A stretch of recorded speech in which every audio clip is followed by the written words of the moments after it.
So the recent documentary that came out on polygamy, about how someone escaped the FLDS. What was the name of that? Oh, keep sweet, pray and obey, something like No, that. no, the one that's even newer than that. It just came out like Oh, last week. oh, okay. Not quite sure which one that is. Okay, all right. Well, I can go find it real quick, but first, let me. So while watching this, it's interesting. I had a couple thoughts and I wrote them down. I need to put the name.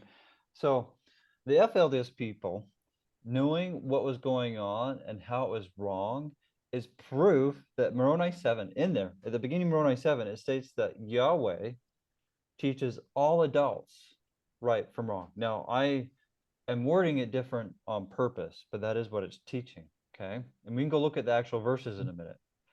But what I'm bringing out is that documentary. This is one thought I had on it, that it really shows Yahweh does teach the adults right from wrong, because the adults knew what was going on and was wrong. And this one that escaped, among many others, they were never taught from these leaders what was right, but yet somehow they knew what was right. Right. That's And that's true. they didn't get it from men, because the only message that they got was controlled. Hmm. Listen to this false prophet, and what he Basically, says keep is right. sweet, pray and obey. Right, yeah. And so to me, it's horrible what they went through, okay? Yeah. Completely terrible, twisted Brighamite Mormonism. Hmm. But to me, as in just trying to make sense and get some good from it, it proves Moroni 7 that all adults are taught right from wrong from Yahweh, Yeah, because they knew it while they weren't being taught from their false shepherds. this is true. This is Another true. thing that goes along with this. So in Torah, it specifically states that polygamy is wrong, and we can get into that. And I've done that in a different recording with Kesley, so I can link to that unless you guys want to get into it right now. But the other thought is, what happened there is also proof to me why Torah and nor Jacob 2 can makes a crime. The difference between a sin Well, and he does define it as grosser crimes. yeah, but it's okay. So let me maybe use some better terminology then.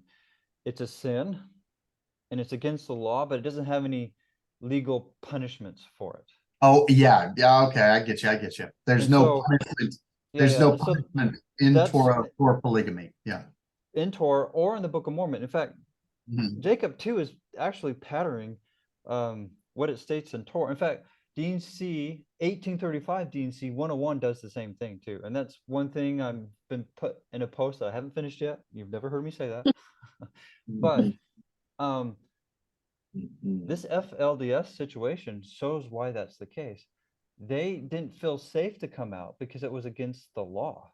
And so they were worried about them being prosecuted themselves, right? Mhm. Because they could.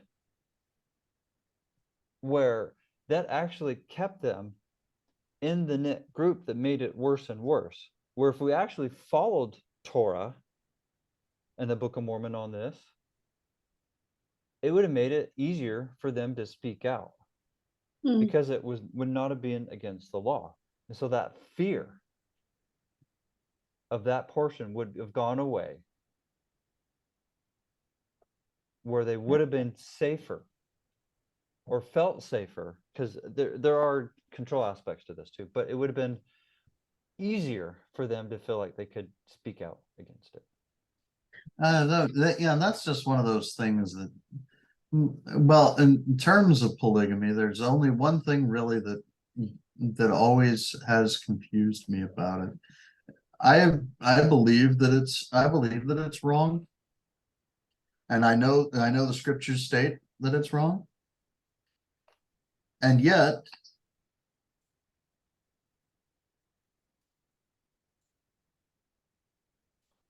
Jacob was able to complete his sanctification while practicing it. Okay, so that's debatable there. His favorite wife, Rachel, she died. Yeah, that's true. Sanctification happened Happened. after he only had one wife, in my opinion. Yeah. Now, Okay. we'd have to go into specifics of the actual text and whatnot, but my belief, he didn't actually get the sanctification until he only had one wife. Okay. I mean, it makes sense. I mean, it's an idea that makes sense, and which basically means that him getting the new name of Israel is not necessarily the moment of sanctification. No, I don't believe it was. So I mean, and that's perfectly acceptable. But we'd have to start looking at deeper things rather than just my quick statement on that, right? Okay.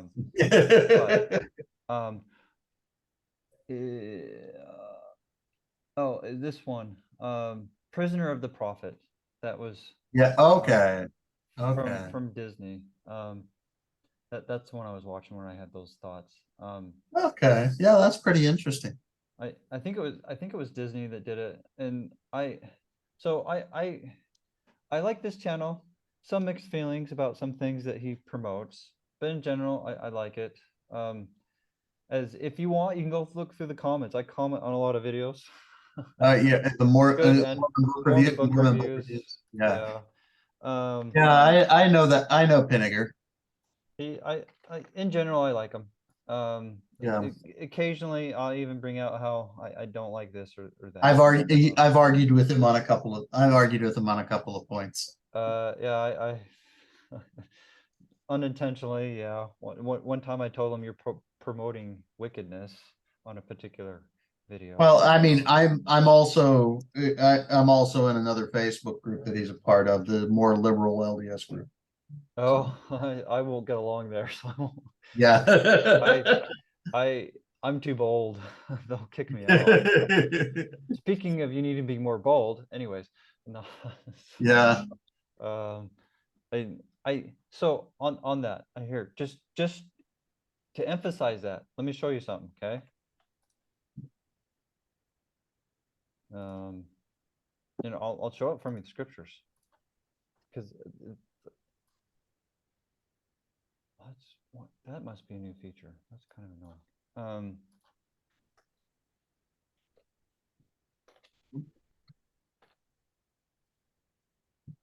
Reprove. Okay. So I mean, we could look at all of these, but go read those ones. Listen. Is it time to? Actually, Ben, read them out loud. Okay, verse 33, Ezekiel 33:6. But if the watchmen see the sword come and blow not the trumpet, and the people be not warned, if the sword come and take any person from among them, he is taken away in his iniquity, but his blood will I require at the watchman's hand. And verse 8, when I say unto the wicked, O man, thou shalt surely die, if thou dost not speak to warn the wicked from his way, that wicked man shall die in his iniquity, but his blood will I require at thine hand. And verse 9, nevertheless, if thou warn the wicked of his way to turn from it, if he do not turn from his way, he shall die in his iniquity, but thou hast delivered thy soul. It's a sin not to tell someone what they're doing is wrong. Yep. Well, when I was active in that group, I was known for saying those kinds of things, and yeah, I got into arguments with a lot of people. Yeah. Well, okay. Well, I'm glad to hear that, but maybe not the argument type, but just that you're doing the warning part, right? And it's in Torah too. So rebuke thy brother and suffer sin and not suffer sin to come upon him. There it is in Torah. So I mean, it's in the Book of Mormon too. But here we go. But I love the first part there. Thou shalt not hate thy brother in thine heart. Oh yeah. Because and then this here shows what it means to hate your brother in your heart. Part of it. It's not the whole part, but yeah, part of it is not helping them, right? Yeah, especially in something that's so important, yeah, eternal death. But anyways, I mean, along those lines, so more on a positive note that goes along with what you just brought up. Let me, yeah, if I can find it in my notes. There we go. So those two, love thy yeah. neighbor, is in the Torah. Thou shalt not avenge nor bear any grudge against the children of thy people, but thou shalt love thy neighbor as thyself. I am the Lord.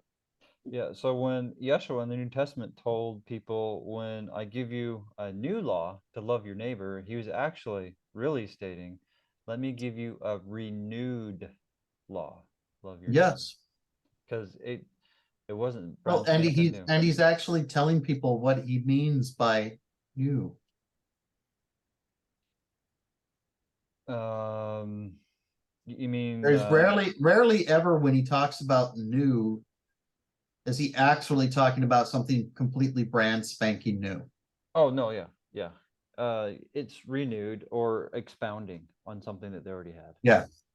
Um I know some people will say that, Sermon on the Mount made things more strict than Torah. I disagree. For example, they say it was more strict because Yeshua said, don't, covet in your heart your wife or anybody else's wife. Right. That's in the 10 Commandments. So if someone actually thinks that, they don't know that even the 10 Well, Commandments the thing is purpose of the 10 Commandments. what they're looking at is they're just looking at the 10 Commandments as part of a lower law of that's just about things that you do as Okay, opposed to what you I can think. somewhat go with that, but that means there's no contextual understanding. Thou shalt not covet. That's what he said. That's what I he's know, and it repeating in the actually Sermon on states, the Mount, that they're I do saying that he's believe, making it harder. no. It's not. He's Well, I repeating do it. believe that it actually states, and it states, thou shalt not covet thy neighbor's ass, nor his ox, nor his handmaiden, nor his Or his wife. I don't remember. I don't have or the his whole thing wife, or memorized, but his it does strangers. specifically state the wife. But yes. It does actually specifically state the wife, I believe. Yeah, but I think, and this is where I don't have it all completely memorized, but in the Sermon on the Mount, I don't think it's just that if you lust after a woman, If you look upon a woman to lust after, you've committed adultery already in right? your heart. But so that's a little different wording, but the intent is still there. Coveting, lusting is Yeah. coveting, and so is desire, which is used in 18. I mean, D&C LDS D&C 132. Desire is lust. You can go look up in the Yeah. dictionary. Yeah. Um, Exactly. it's just So, another yeah. word for lust. So Mhm. another proof I it's love this. I not love from this one. Yahweh. But the stranger that dwelleth with you shall be unto you as one born among you, and thou shalt love him as thyself. For ye were strangers in the land of Egypt. I am the Lord your God. And I love how he signs these things. I am the Lord your God. Yeah, well, it's kind of bringing out how, remember how you were mistreated? You don't do that. Mhm. Is really tying it in to try to help them remember, because it's bringing the emotional to, and I bring this out in my bishops are Israel post, but the more senses, visual, hearing, tasting, emotional, that Mhm. get brought out in these things, the more likely you are to remember it. And Yep. Yep. science shows that. I mean, I would say they don't use it In fact, properly. that's part of what the senses are for, is for memory imprintation. Yeah, and that's, I believe, what he's doing right there. He's using a memory technique to get them to remember that. Yeah. Um, Yeah, and it shows that Yahweh is in fact the master teacher. He yes. uses multiple techniques to get people to understand. That doesn't mean that he uses occult techniques, Oh but no, no, they're, uh, and so because there's a lot of people in the church who will say the same thing and apply it to the temple. well, First of The- all, so one thing about in Torah, and you'll see this in the Book of Mormon, Mhm. that that goes against the temple. Those covenants are kept secret. So in Torah, it states that your head of your household has to know all the covenants that you make, Yes, including the spouse. yes, And so when a wife that goes there where the husband does not, they're actually telling the wife to break Torah because they tell her not to tell her husband what what those covenants? secret covenants that she's made in the temple. That's breaking Torah. That's breaking the law. And you'll see this in the Book of Mormon, right after Mosiah 2 through 5, and maybe it's chapter 5 or chapter 6, but it brings out how, or maybe it's in 2 where they come together. Anyways, I have to look, but somewhere either at the beginning or the end, sorry, I don't remember exactly where, it brings out how they're together in families. That's not Yes, by accident, because that's bringing out that Torah that would aspect. be The two. head of the That would be Mosiah household. 2. Is that 2? Okay. Anyways, it's either the beginning or the end. We can go find the exact if you want. Sorry, I don't remember exactly where everything is. I must be Yeah. a false messenger, right? Because I can't remember exactly where. No, well, okay, fair It's enough. quoting exactly where it is less important being able to expound it and teach it and how to apply it to your own life. Right? Exactly. Exactly. Anyways, there's a place for knowing exactly where it is, and I do that in my blog post. Here, we can go look it up if you really are worried about it. Right. Here we talk about things, we expound things, Yeah. we Well, I mean, go can look at look up Jesus. specific. Jesus doesn't say when he was quoting Isaiah which chapter and verse. No, he That's a doesn't. Hellenistic concept to do that. Yeah. That's not a Hebrew one. Yeah. And if you're Hebrews not, will quote a little bit, and they expect you to know where it is because they study the one book versus the yes. multiple books. As in, just given a key, like since we're talking about Gnostic stuff a little bit, in the Gnostic ones, they love to read books, Mhm. study books, versus in general. I mean, we have more in the Restoration, but in general, the one book. Mhm. In fact, even the Restoration, though, we're supposed to put them in one hand, right? And they're supposed to be Right. as one. So it's still even one book, even in the Restoration. But anyways, just to get that one point down. But back to the Mosiah, the reason why it's bringing out that they were together as families is that Torah law. Yep. The head of the house knew the covenants that everybody underneath him that he's responsible for were making. Yep. That's Torah. That's how Yahweh wants it. And that, talk about a house of order. Mhm. That's a house of order. A house of order is not your spouse or children hiding things that they're supposed to be doing from you. That's a house of disorder. The other thing is, the other thing about that is that the house of order,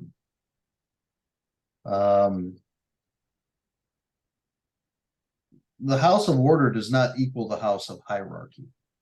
Not There are necessarily. hierarchies. There Yahweh are does have hierarchy, but hierarchy does not necessarily mean Yahweh's order. Yeah, no, not every hierarchy is Yahweh's order, and any hierarchy that necessarily requires us to, any hierarchy that requires us to seal ourselves to one man in order to have access to Christ is not a correct hierarchy. Correct. I would agree with that. And along those lines, most hierarchies are done incorrectly, right? That sounds an awful lot. What you guys were just speaking of, where every man is aware of how each person is, like the patriarch is supposed to have knowledge of the law and knows where each person in the family is. Basically, it kind of reminds me of the story of Lehi as he goes and he sees the valley of Layman. and then he's sitting there and he's expounding Torah to his sons, They- hoping that they will repent. Yeah, because he's he's over them.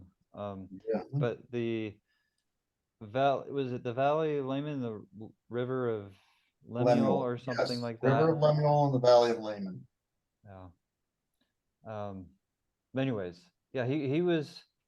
Wait a minute. No, He it's was. the River Laman. It's the River Laman and the Yeah. Valley of Lemuel. Yeah. Oh, That's right. okay. Sorry, I must be a false teacher. No, yeah, that's right. It's the river. It's the We can go find it to get the exact if you guys want. But Yeah. in my mind, part of what he's doing there is seeing what's there and applying it to use it to teach his kids, just like Yeshua did. right. Yeshua took what was right there in front of him. People were seeing he used it to teach them because he knew the core teachings or understanding or purpose. He really knew what the prophets were teaching, so he could do that. He could take those core teachings and then bring it out with anything that was out around him. Because what is it, Alma 30 brings out, I'm pretty sure it's 30, that all things denote there is an element.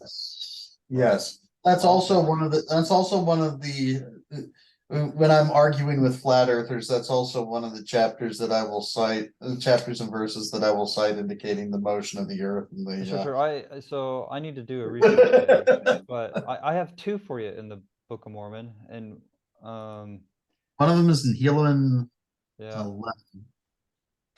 11. Yeah, okay.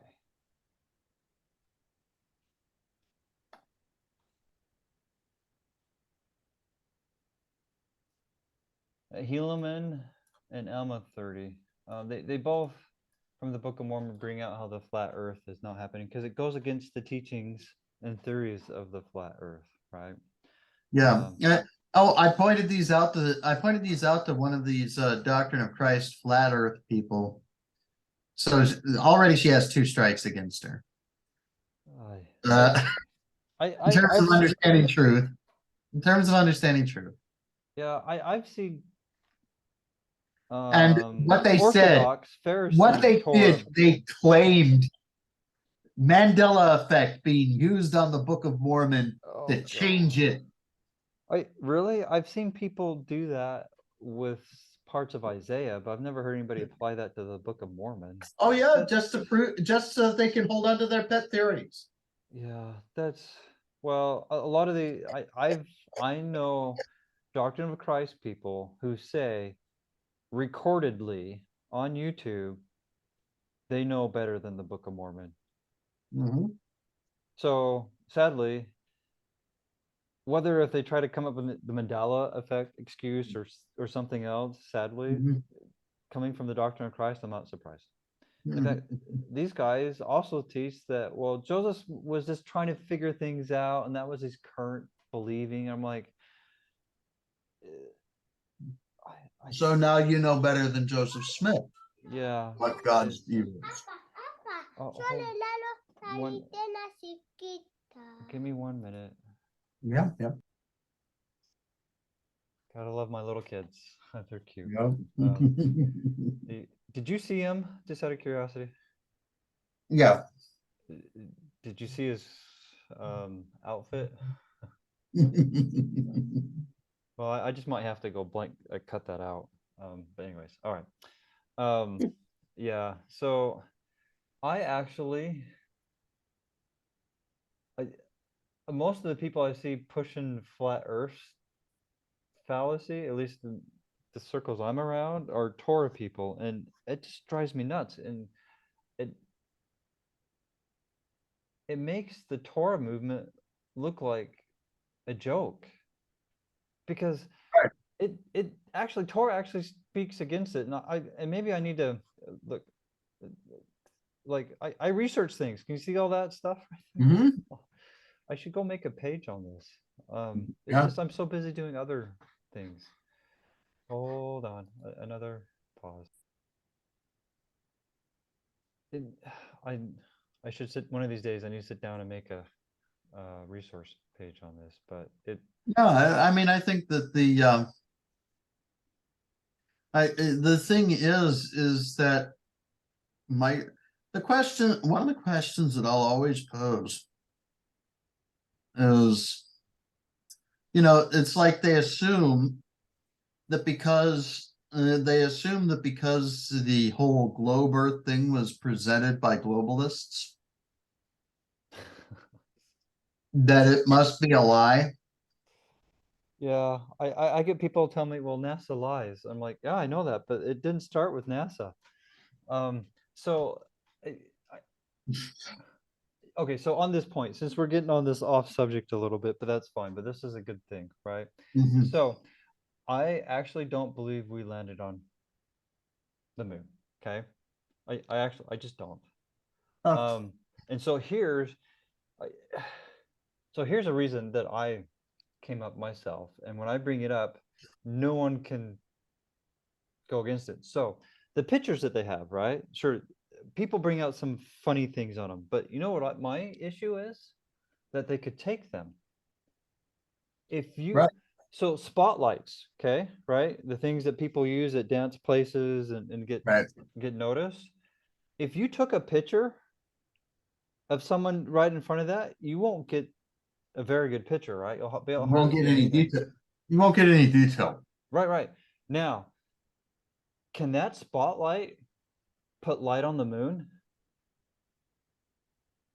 No. No. And so the reason I'm bringing this out is supposedly they were on a moon and took pictures, but the moon with the light it's reflecting can light the earth at night.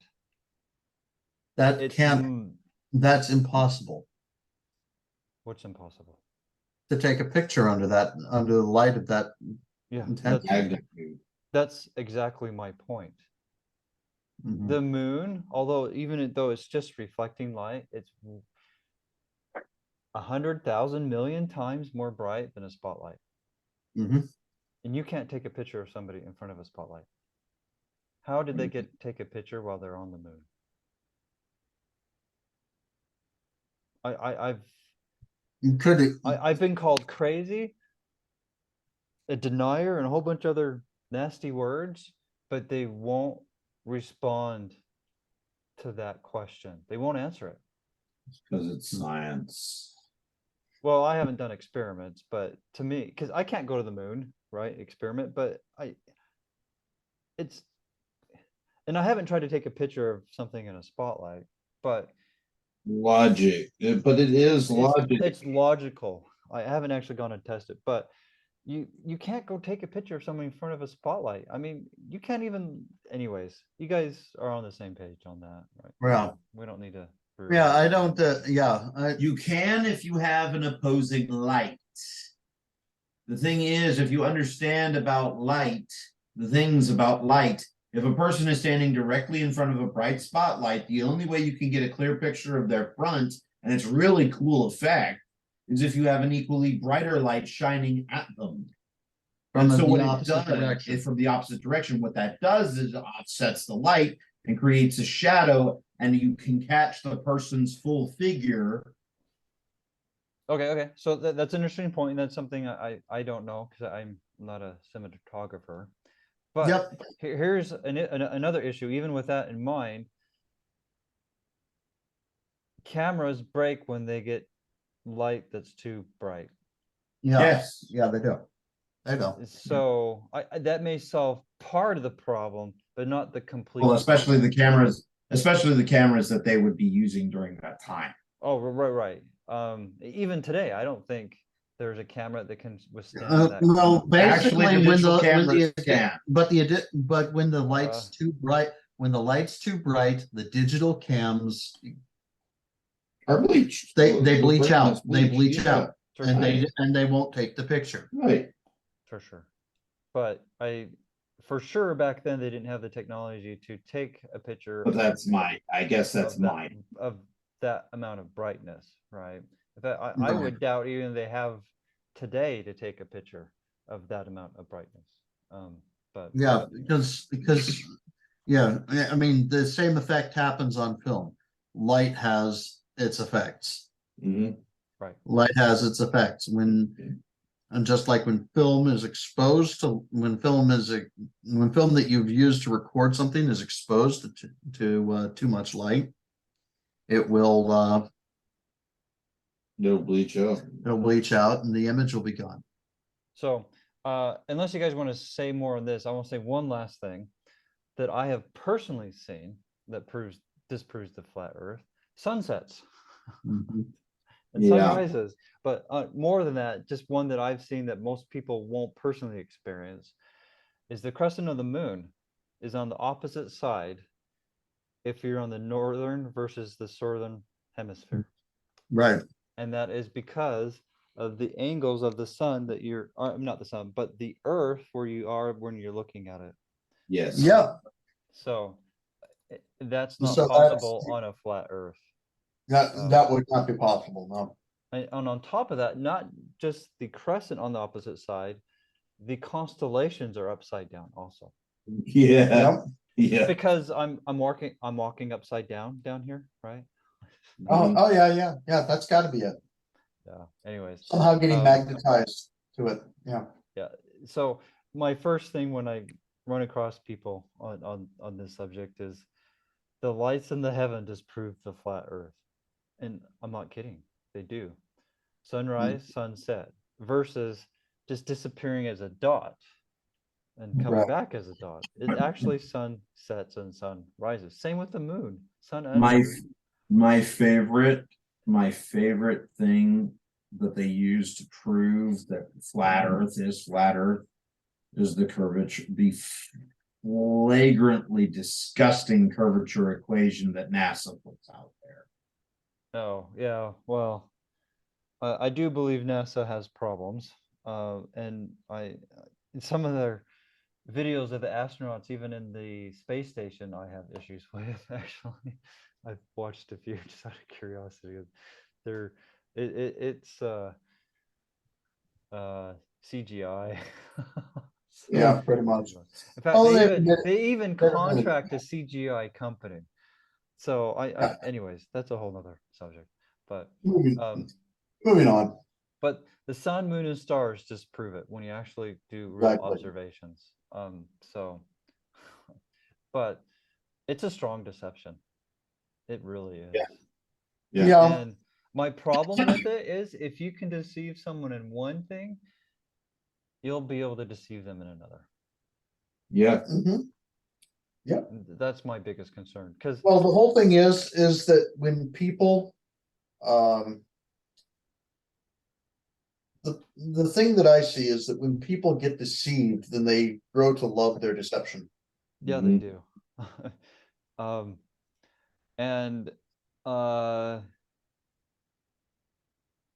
there's oh, actually, do I put it in the one I'm working on? I think I have some of it in the Jake one. Hold on, let me see.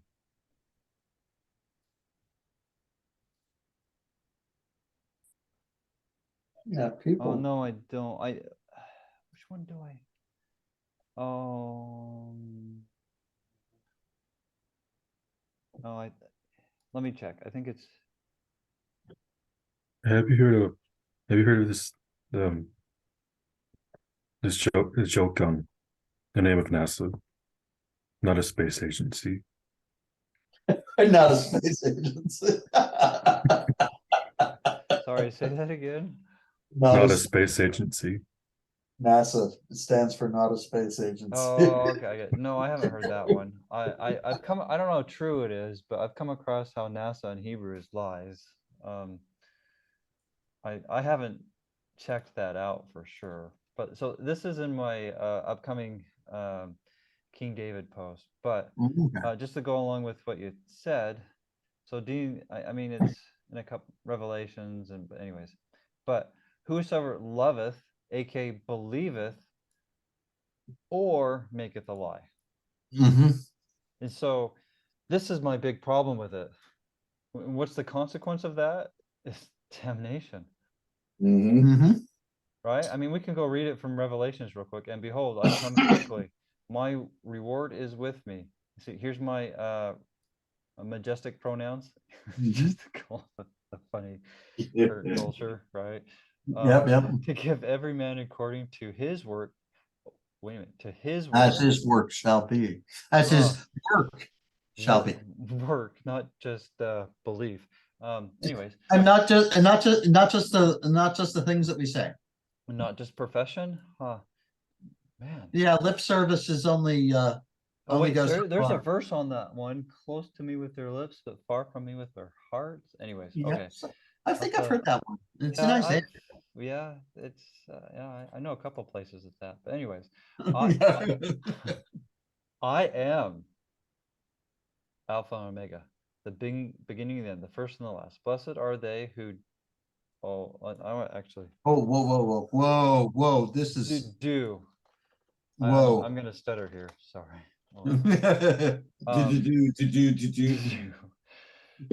It's my speech impediment, right?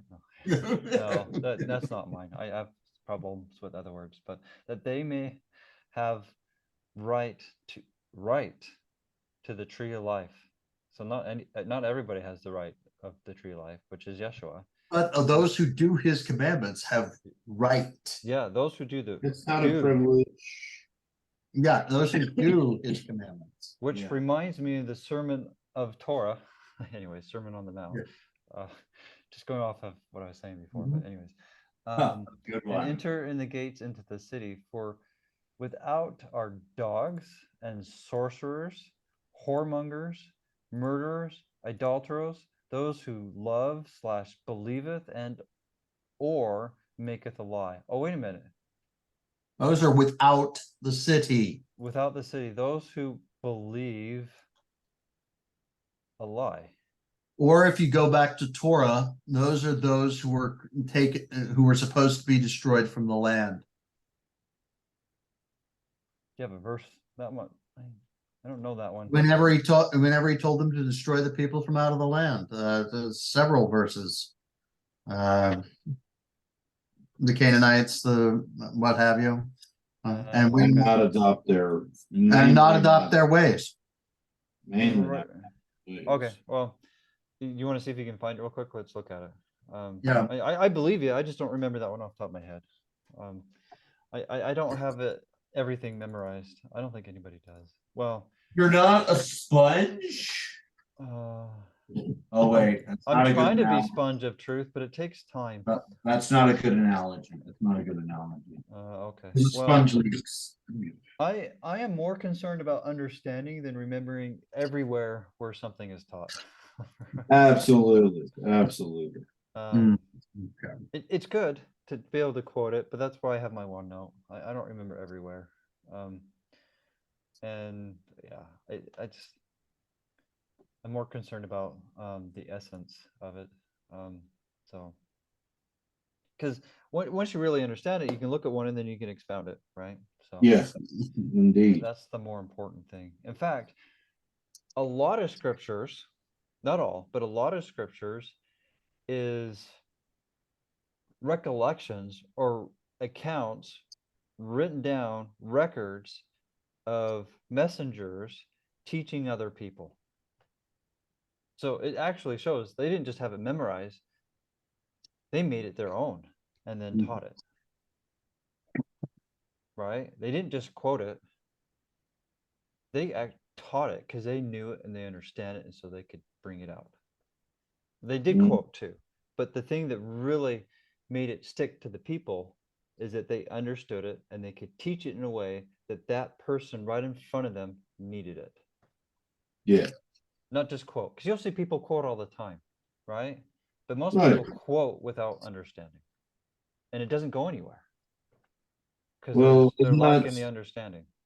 Wait, what is it that one scripture about resting the scriptures to their own damnation? No, yeah. Yeah, well. Let's look at the word damnation in the 1828 dictionary. While Ben's looking up the Sure. No, that sounds like a good plan. Let me move that over.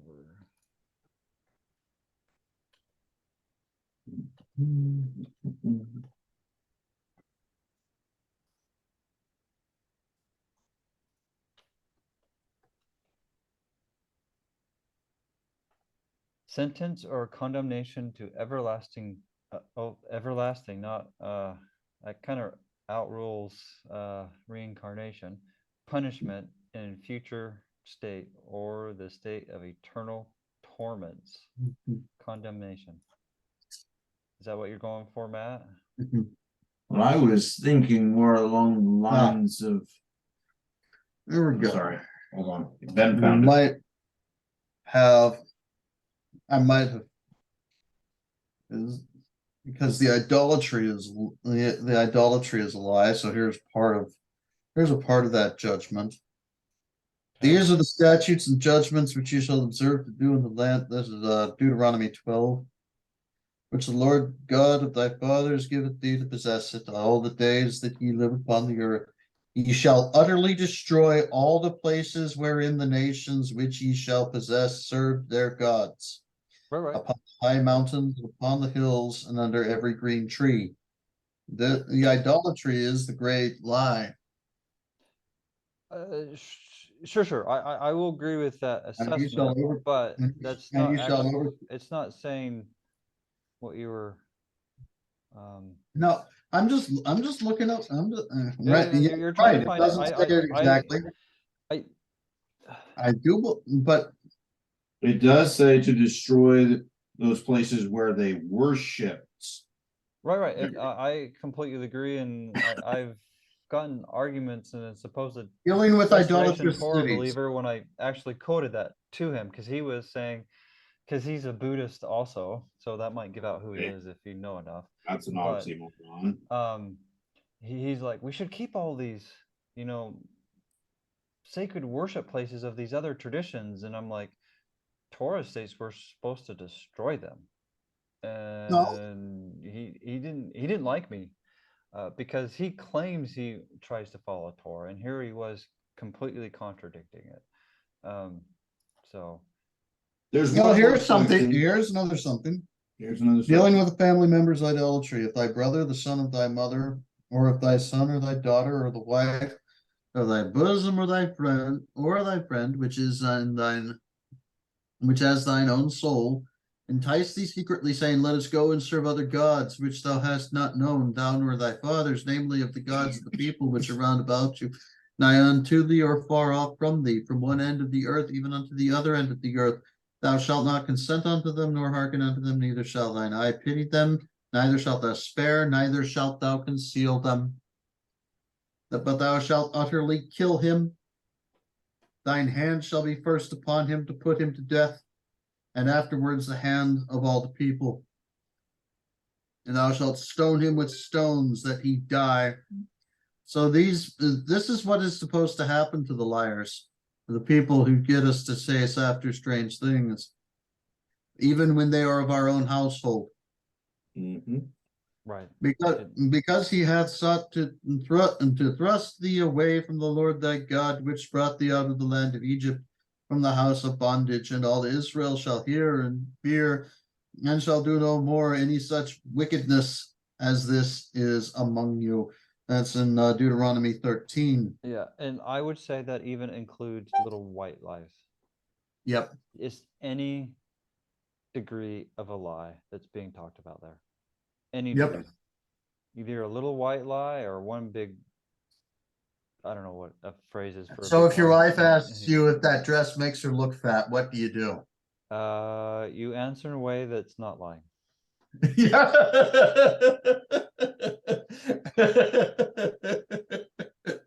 I've not that specific question, but I've done that type of thing with my wife before. I don't lie.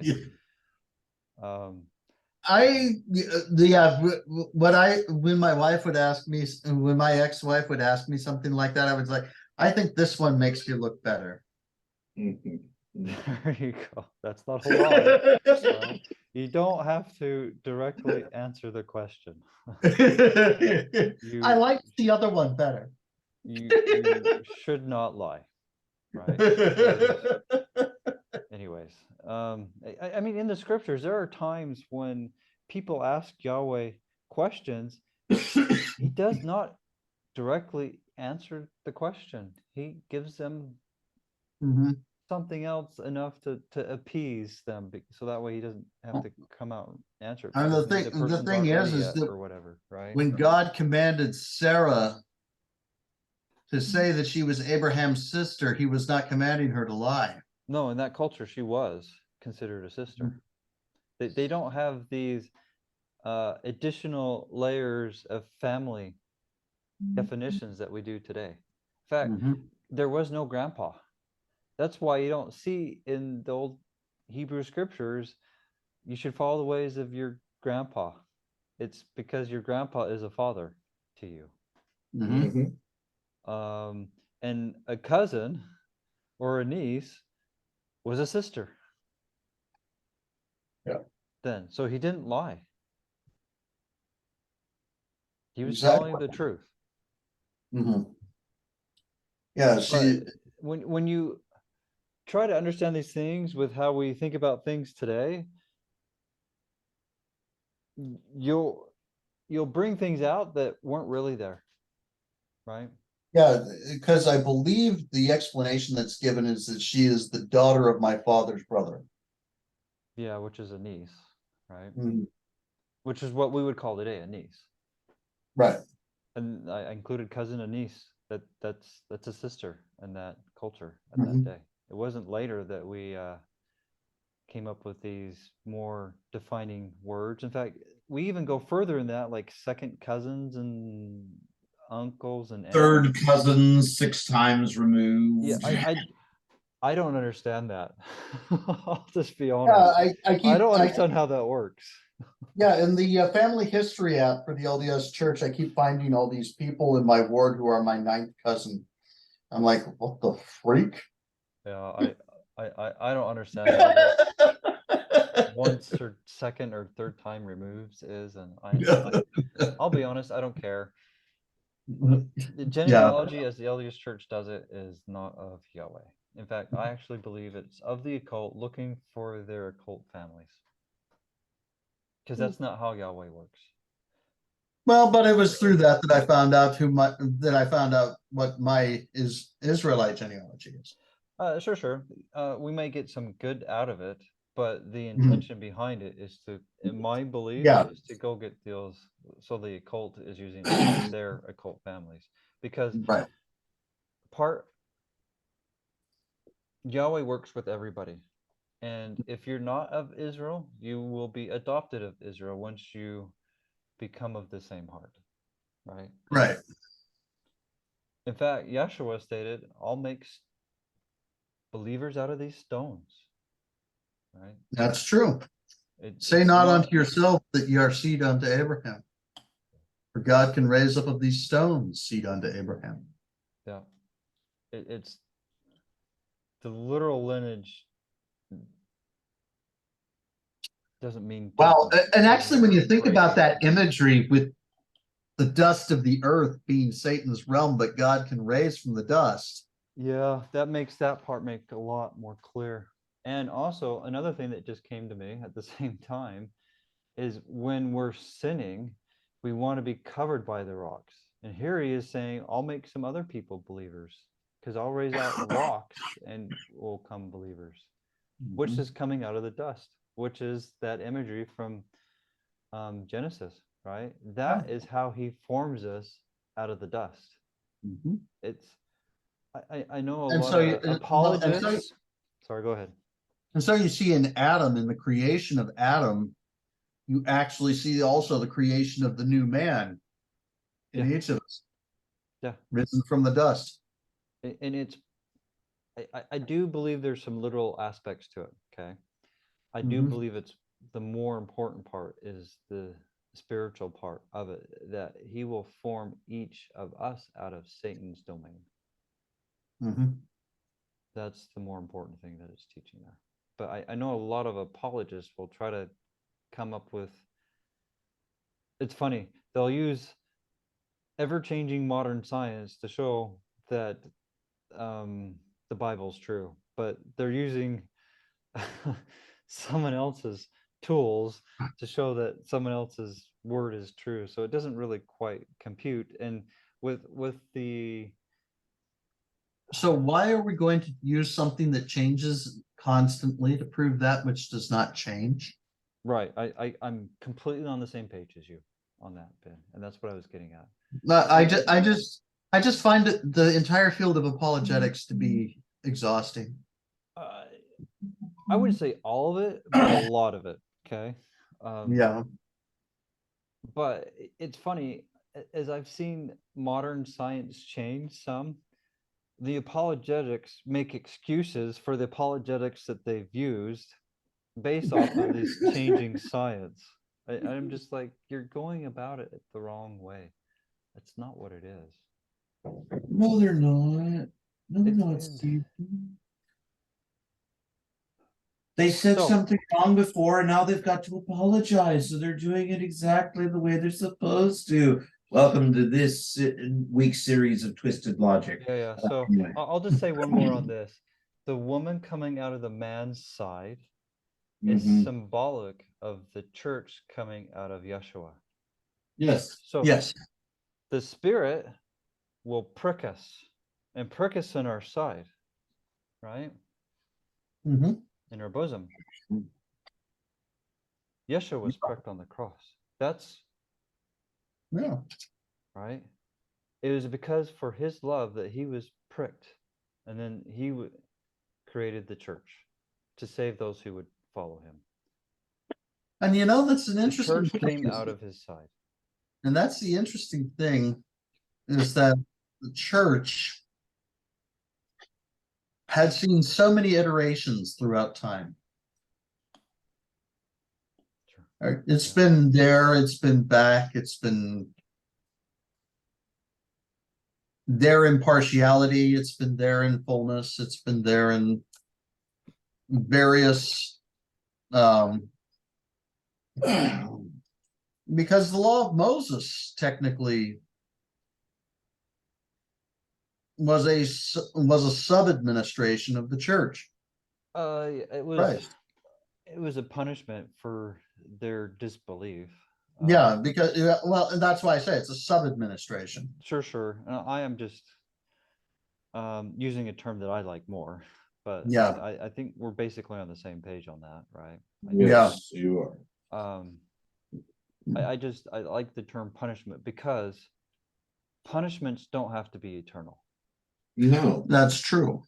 right? I mean, even in the law, it states that he will punish people up to the third and fourth generation, right? True. Oh, there So- was a discussion about that on the Doctrine of Christ. Oh yeah, third and fourth generation. Apparently, that's evidence of multiple mortal probations. Because for the simple reason that yeah, that's that's what I did when Matt read that to me. That's the exact same thing that I did. Because do they even know what a generation is? well, Let's go to the dictionary. I mean, I know I'm stuttering here. it's one of those. This is just crazy. It is kind of crazy.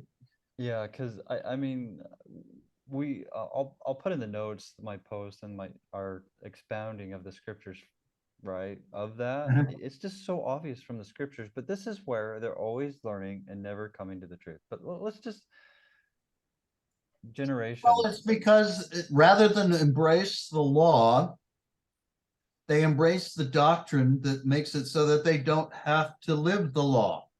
Yeah, the funny thing, let's say it is true, just for argument's sake. It's not, but let's just say for argument's sake. Mhm. If they don't like it now, why are they going to like it later? Right. What's going to magically change? Yeah, what's going to happen? If they don't like it now, why are they going to like it later? Especially when one considers that every time we enter once again, we're going from the assumption that this is a true principle, though it's not. Yeah. Right. That's what I'm saying. Let's, for Every argument's time sake, we come into this probation, every time we come into a probation, we would have the veil drawn over us. We would have no recollection of our lives before. right. Just drawing this from, I'm just drawing a logical conclusion based on this. So, but we're still the same people. We still have the same weaknesses. We still have the same. So we would not be any more inclined in a second, third, fourth, 115th life to live the law Right. than we are now. And even to add to that, in Yeshua's parable of the poor man going to Abraham's bosom and being saved, but the rich man going to hell, and the rich man wanted to go back and tell his brother, what did the rich brother have that Yeshua told him that he had all he need? Oh yeah, it's the law, Torah. He already had everything that he needed, the law and the prophets. Yep. And they wouldn't believe his own brother. Well, the whole and so this is another real thorn in the side for those who say that the entire law was nailed to the cross with Christ. Because then we have not what we need according to Jesus Christ. Yeah, that To just be made able to make right decisions. what Yeshua null and void. Mhm. And that's not the case, right? I mean, we can go look at Sermon on the Torah. I'm Yeah. actually going to start calling it that, Sermon on the Torah. No, I'm trying to think of ways to make this stuff more obvious to people. But here's the thing too, Stephen, and this is a little side note that just popped into my head. Sure. How is, I mean, theoretically, okay, so let's say it's real. Okay, the veil is drawn over our minds. How is God a just God if the curse is being prolonged without us having any knowledge of it because the veil has been drawn over our minds? Well, that could be part of the punishment, but I'll be honest, I don't know anywhere in the law that it states that a punishment is that you will forget what you did. So what I do know that goes along that way in the law is when you repent, he will remember your offenses no more. Not that he That's forgot right. them, because he knows everything, but that's a Hebrew idiom for that he will never bring it up.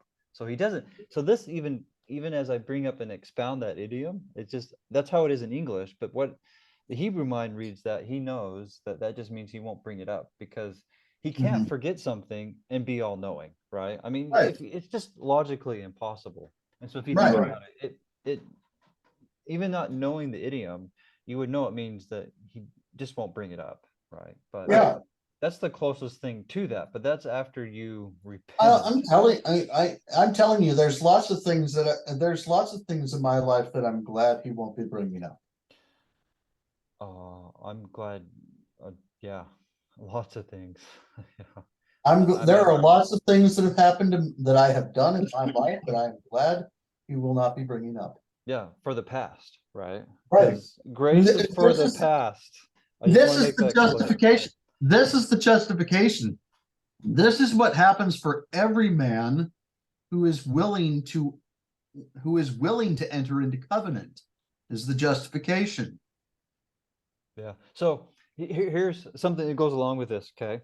So from Torah, when Jacob went back to his homeland where he came from, his elder brother, he was worried about his elder brother accepting him, aka Yeshua, right? And part of, to appease his anger that he may have, right? He gave him things which I haven't figured this part completely out, but I have the basic idea.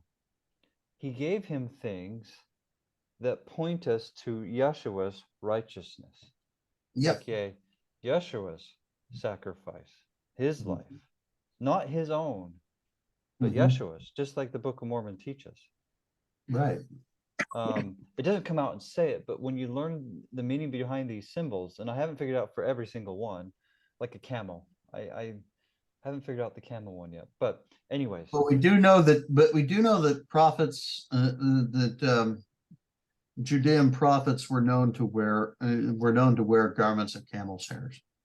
it brings Camel hair. John the Baptist. So maybe that's part of the key for what it means. Because John, huh, that is a good point. That's something we should look more into. But Mhm. before we do that, let's finish this thought. Yep. And then maybe do sacrament. Okay. Yeah, I think sacrament would be a really great thing. Yeah, yeah. Well, so do I. It's like the only thing I really push on this, right? But anyways, let's look at generations just to finish the thought for the I don't want to do what is right thought, right? Mhm. Right, Because I'm just calling what it is. right. I'm Right. pushing it because they don't want to do what is right now. Mhm. They don't want God telling them what to do.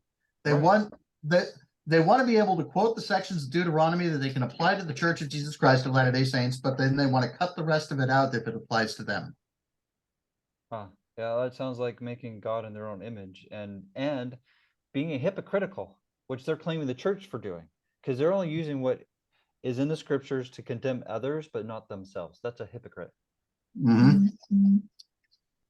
This doctrine of Christ groups are twisting the doctrine. Mhm. That's Yeah. anyways. Let's finish Because the reading. doctrine is meant to convict you. It's not meant to convict everybody else. Right. Except you. At the judgment bar, being able to now we did read how we're supposed to call out repentance, right? Mhm. Mhm. But that's not what saves you at the judgment bar. No, No. Because if all you do is call out repentance, but you haven't repented, Yeshua spoke about that in Sermon of the Torah in Matthew 7. And Right. also in Ether, it talks about people like that. He said that they were just unto the people, but not unto themselves. Oh yeah, with the king, one of Yep. the kings. That's a very good point. I hadn't. Yeah, that's a good. I'm gonna have to save that one in notes. Thank you. That's a good one. And that's one from the Book of Mormon, even, which makes it a little Yep. stronger for the restorationists, right? Yes. But yeah, it's there too. But let's finish this definition of generation. Okay. Production, formulation, generation of. Yeah, the Yeah, generation that it one doesn't sounds. apply. A single Yeah. succession and a natural descent as children of the same parents, hence in age. Thus we say the third, the fourth, or 10th generations. So that's people birthing, right? Right.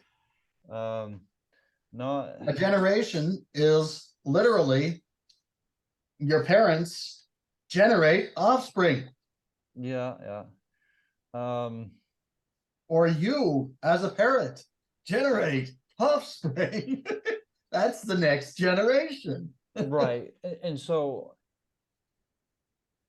as in trying to tie how that doesn't go along with reincarnation, it's that's a whole nother start. In fact, if reincarnation is true, which it's not, you're not in the way that Brigham Young teaches it, right, which is wrong. The first Adam is not birthed. He's just, well, actually, Brigham Young taught he was birthed there, right? Mhm. So that wouldn't go against that because that still is going with generation.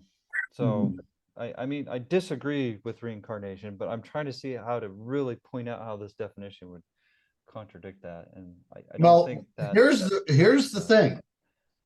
The reason, how can it be the third and fourth generation? How can it be say the next generation? Those same people are still on the earth when that next generation comes in. They're not dead. They didn't magically their souls didn't magically transmigrate into their children. So I agree with you on that. I'm just trying to think of a concrete way to show how generation cannot be applied to reincarnation, because we're on the Mhm. same page. The Mhm. tricky part is understanding and trying to think the way that they do well enough that you could bring out something like this to show that it goes Mhm. against what they're seeing. And I think the definition of generation itself does not go against it enough, because No, it does not. it doesn't prove it's true, but with how Brigham Young teaches that the first Adam is actually birthed, aka has a belly button. I remember arguing about that when I was a missionary, right? Yep. Anyway, he did not have a belly button, but anyways, because he was placed here, was not birthed. But in fact, the Book of Moses, actually, on that point, Book of Moses actually states that he was created from the dust. I think probably in a direct enough way to disprove that theory from Brigham Young, right? Yeah. That maybe this will be the last part on this before we do sacrament. Do you guys know where that is in Moses off the top of your head? Should be in Moses 2. Moses 2, either 2 or 3. All right. Because Let's I go think there's there. other more important things to do than this, but I mean, it was brought up. So, and because if we can just prove Brigham Young's theory and how Adam and Eve was placed, I mean, I have some of the Book of Mormon that we can look at that I would say disproves it. But the more we have on that would help show that how they could possibly use generation with Brigham Young's definition should not apply because it goes against restoration scriptures, right? So Moses 2. Right. But maybe while you're looking that up, I'll show the ones I have from the Book of Mormon real quick. Okay. Yeah, that'll be great. That'll be great. Because this goes along with Adam God, right? Mhm. So 2 Nephi 2. Now, my sons, I speak unto you these things for your profit and learning, right? For your benefit and learning, for there is Elohim, and he created all things, both the heavens and the earth, and all things that in them are, both things to act and things to be acted on, to bring about his eternal purposes in the end of man, which is purpose of man, right? After he created after he created his first parents, created, that's not birthing, right? So this is Elohim right here. Right. Oops. Created. That's not birthing. And the beasts of the field and the fowls of the air and fine things which are created. So if you think created means birthing, did Yahweh birth the animals too? Gross. That's gross. Well, right. I'm just saying, if they're gonna say created here means birthing, yours isn't created, just part of the same sentence. Are you changing the definition? No, but you know what I'm saying. That's yeah, gross. I know it is gross, but I'm just trying to bring out how they can't, why they shouldn't be able to use to change it to birthing, right? Here we are. Moses chapter 3, verse 7. Okay, let's go there since Ben did his homework. Anyways, just to be a little funny. Okay, which verse? Chapter 3, verse 7. And I, the Lord God, formed man from the dust of the ground and breathed into his nostrils the breath of life. And man became a living soul, the first flesh upon the earth, the first man also. I, the Lord God, formed man from the dust of the ground.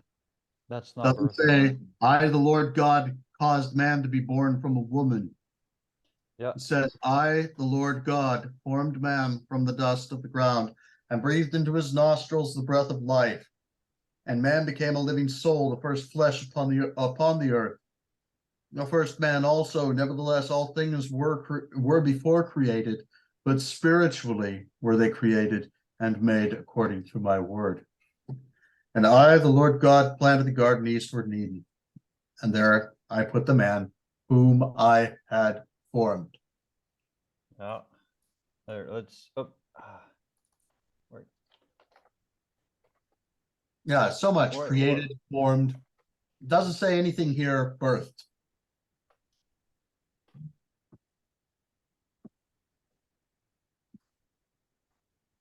But then again, these people So- will say, Oh, just yeah, yeah. because the scriptures are baseline revelation, we're supposed to go beyond them, apparently.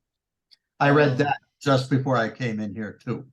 Oh, cool. These theories are getting more messed up. You're supposed to go in them more to see the mysteries.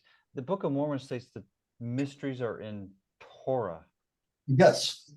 And we can. I don't want to sidetrack on that one because I have Yeah. other things I think Okay. we want to focus on more important. But here's Absolutely. the other formed in this chapter. And out of the Mhm. ground, I, Yahweh Elohim, formed every beast of the field, using formed the same way. So if Exactly. formed means Same. birth, same concept I brought up with 2 Nephi 2. Does that mean he birthed the animals of the field also? That's gross. I exactly. If he did that, what does Yahweh look like? I mean, if you believe Right. Ether 3 and 4 and many other accounts, right? He looks exactly like Formed us. every field of the beast and every fowl of the air. No. Okay. So let's. But I think it's also interesting that after he formed them, then he had Adam identify them. Yes. Yeah. All right. Let's just read a couple more of these just real quick. Alma 18:36. When Alma said these words, she began at the creation of the world and also creation of Adam. Creation. Mormon 9:12. He, Elohim, created Adam.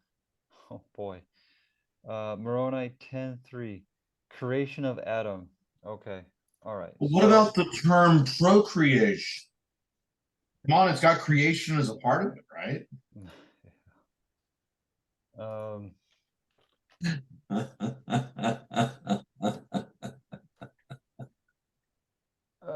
We could go look at those.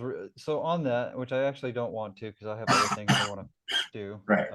We could go look at the roots of the words creation and procreation because these people make connections that aren't there, right? In the I know. actual original language. And Yeah. I would go along with that lines if I wanted to spend more on that. But the act of creating, the act of causing to exist, the act of making by Right. new combinations of matter. Yeah. That has nothing, both of these have nothing to do with sex. The act Yes. of investigating, the act of producing, things created,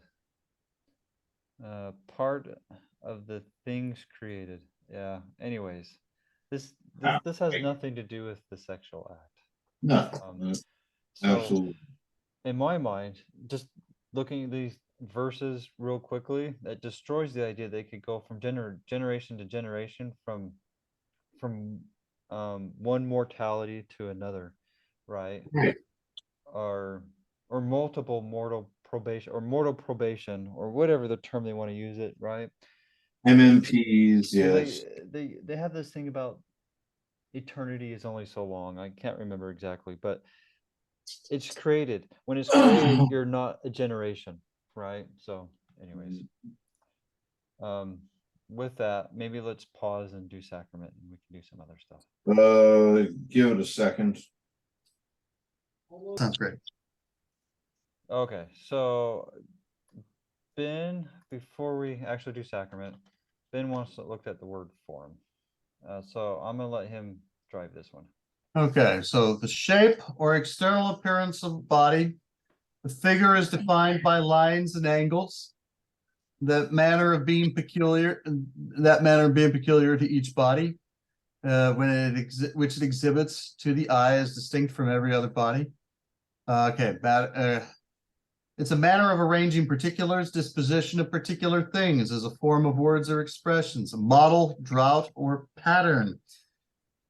I have formed many set pieces and bookcases by the work of my hands. Not one of them was birthed. The forming is done by the work of your hands. Beauty, elegance, splendor, dignity. He hath no form nor comeliness. Once again, there's nothing here relating to birth. Regularity. I'm just going to sidetrack a little bit. I actually saw a Torah believer yesterday actually speculate, because he's on this virgin birth.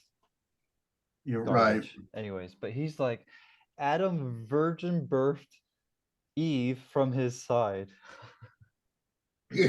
Oh my So, word. it just, as you're reading this, it just reminded me of it, because birthing from his hands, your hands, kind of like you're going off of, he's saying that Adam birthed Eve from his rib.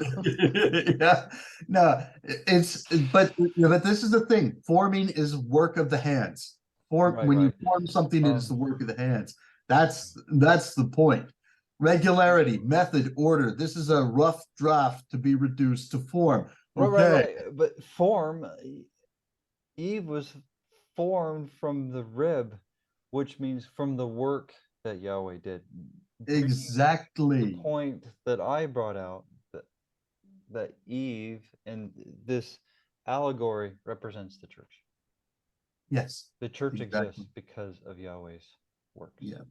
Anyway. Well, and the thing about the creation story is that it is both.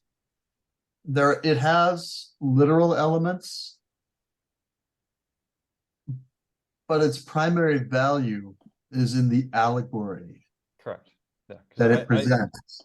He really did create Adam and Eve. And the Book of Mormon all throughout states our first parents, right? But he formed them in the same way that I have formed set pieces and bookcases through the work of his hands. Yeah. He formed them. Yeah, I agree with you. And unless they think that God birthed everything else, these multiple passages, the one from in which case they might as well go down to India and become Hindu. Well, I think the universal church that's trying to be pushed even more would be okay with that. And sadly, I think a lot of these groups would actually be okay with it. I mean, I've seen Torah people pushing Buddhist concepts. They would be okay with it. It's sickening. But anyways, do you want to read more definitions before we do sacrament? All right. Regularity, external appearance without the essential qualities, empty show. I don't know that that's a good one, but it might. It's the shape, right? Which That's goes the along with shape. form. I think it's just kind of drilling it in. Here's an interesting one.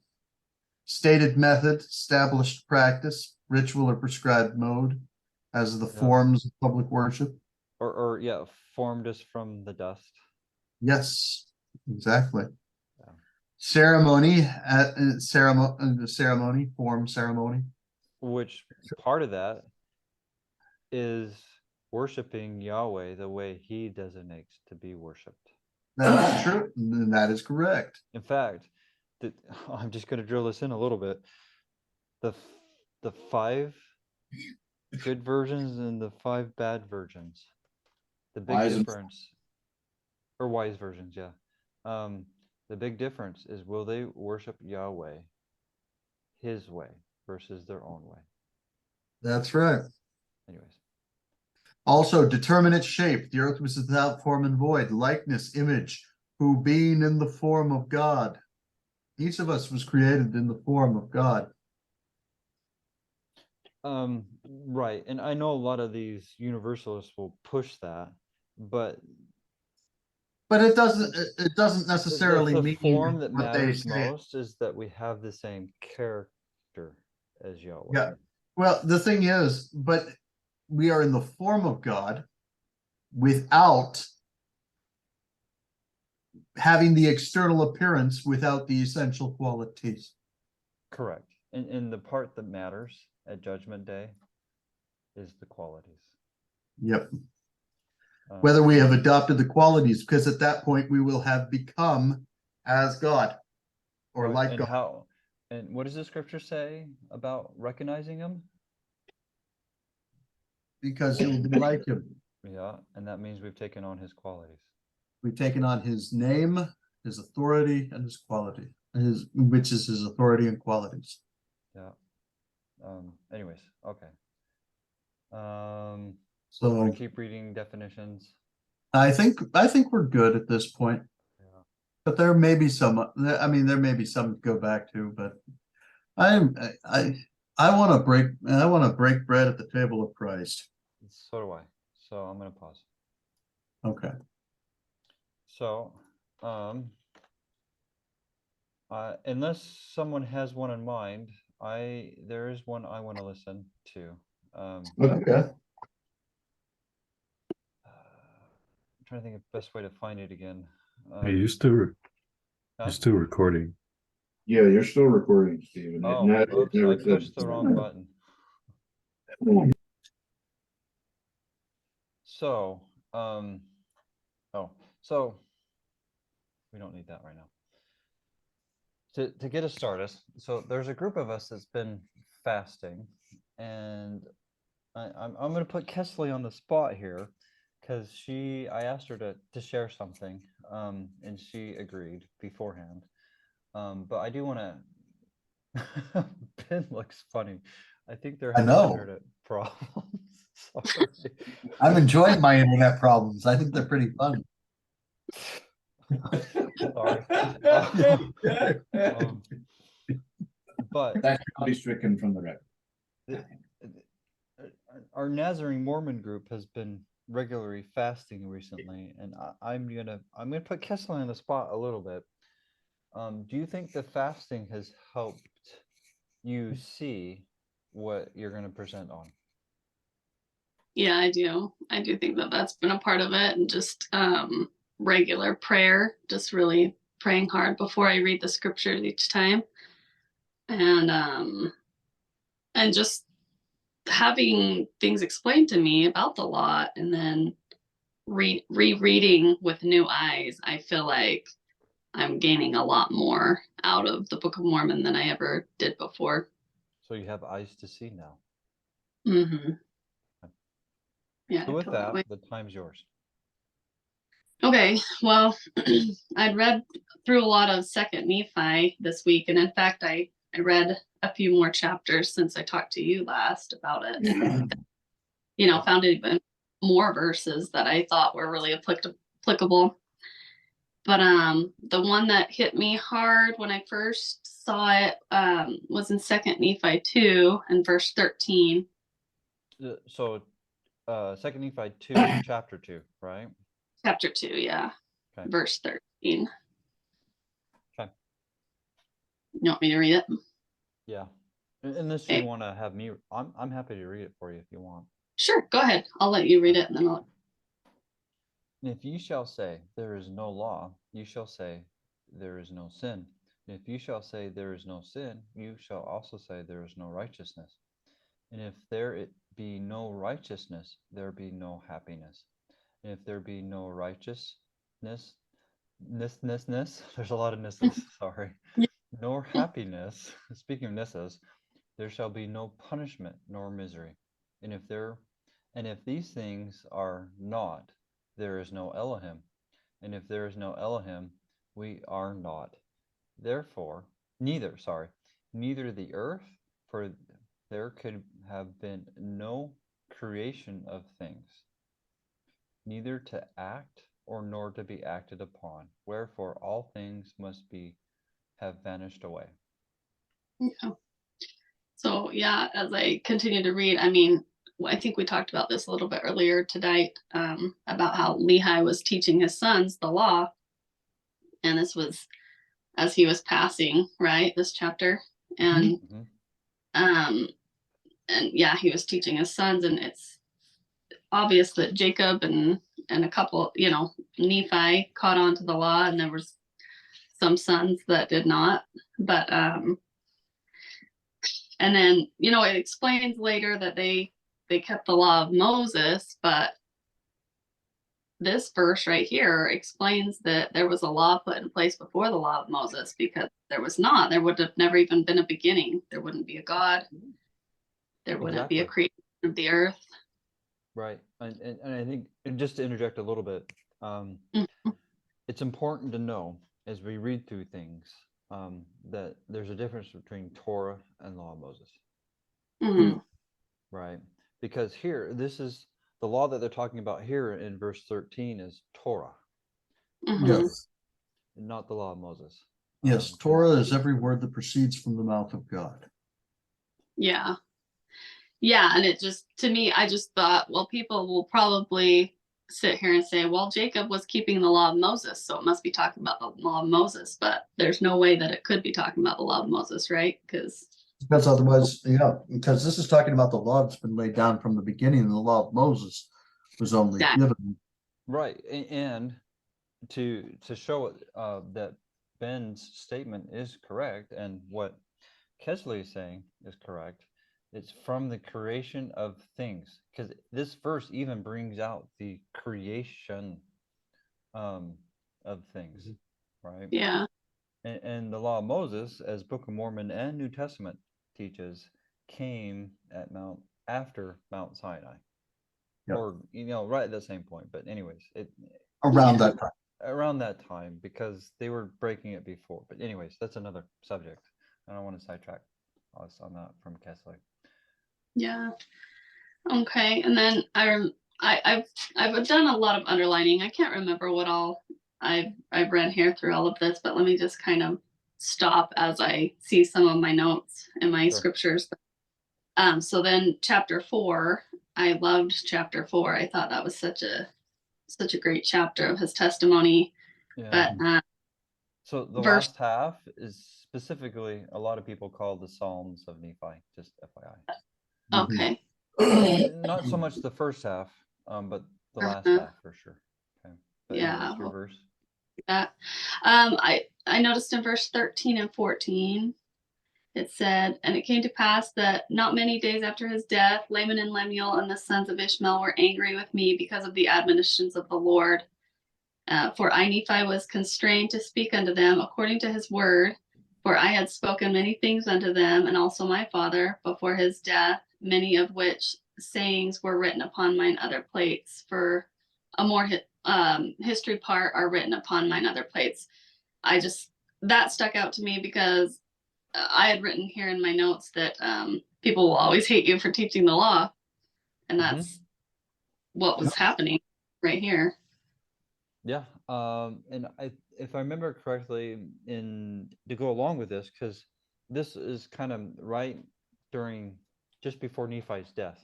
So just to steal your thunder a little bit. At the very least, they'll look at you as a fool if you keep talking, if you keep teaching the law. Oh yeah. At the very least. But in Second Nephi 1, Lehi actually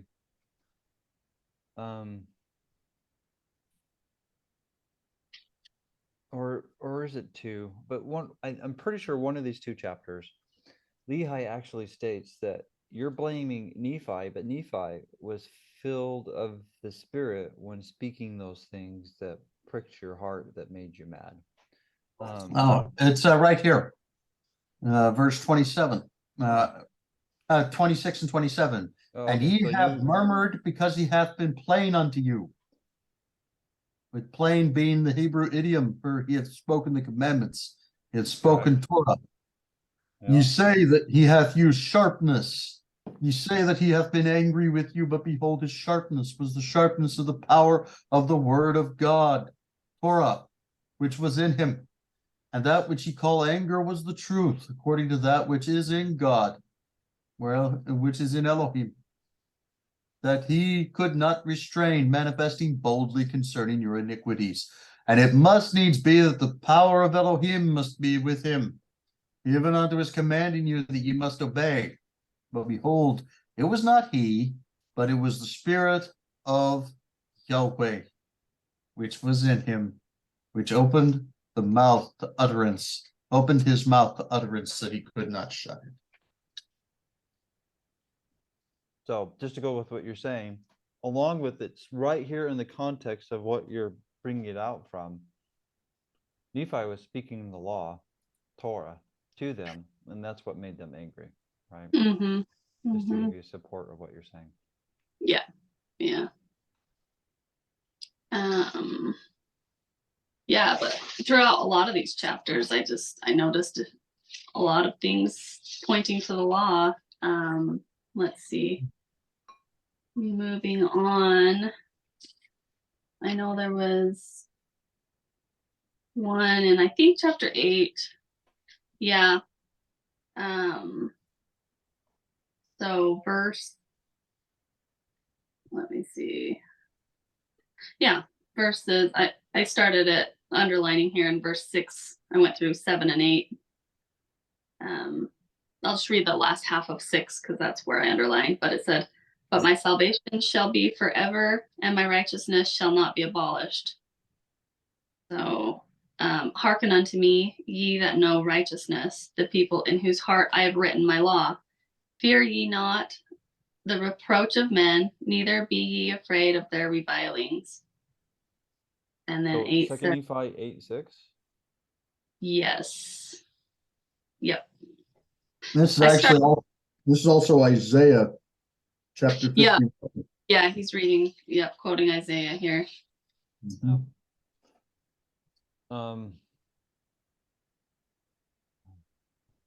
Okay, all right. Did you find where I was? Well, you said 6 and you're reading it and maybe I just missed it, but that's fine. I'm Yeah, I started at the end of Right verse here, 6. but my salvation, Oh, right? there it is. There it is. Yeah. I wasn't finding it fast enough. My bad. Okay.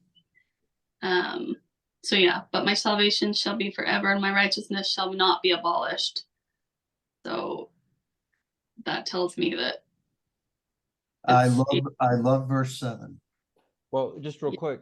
So we're saved by Yeshua's righteousness, but uh-huh. at the same time, if we truly have a broken heart and contrite spirit, which is the requirement for his atonement to be applied for you, you will do righteous works, right? Yep. And how is righteous and unrighteous defined as we looked at 2 Nephi 2? Go, Kesley. Bring out. I think it was verse 13, if my short-term memory remembers correctly. You're right. It's defined by the law. It's defined by the law. So if there is no law, there is no righteousness. And Right. there is no sin.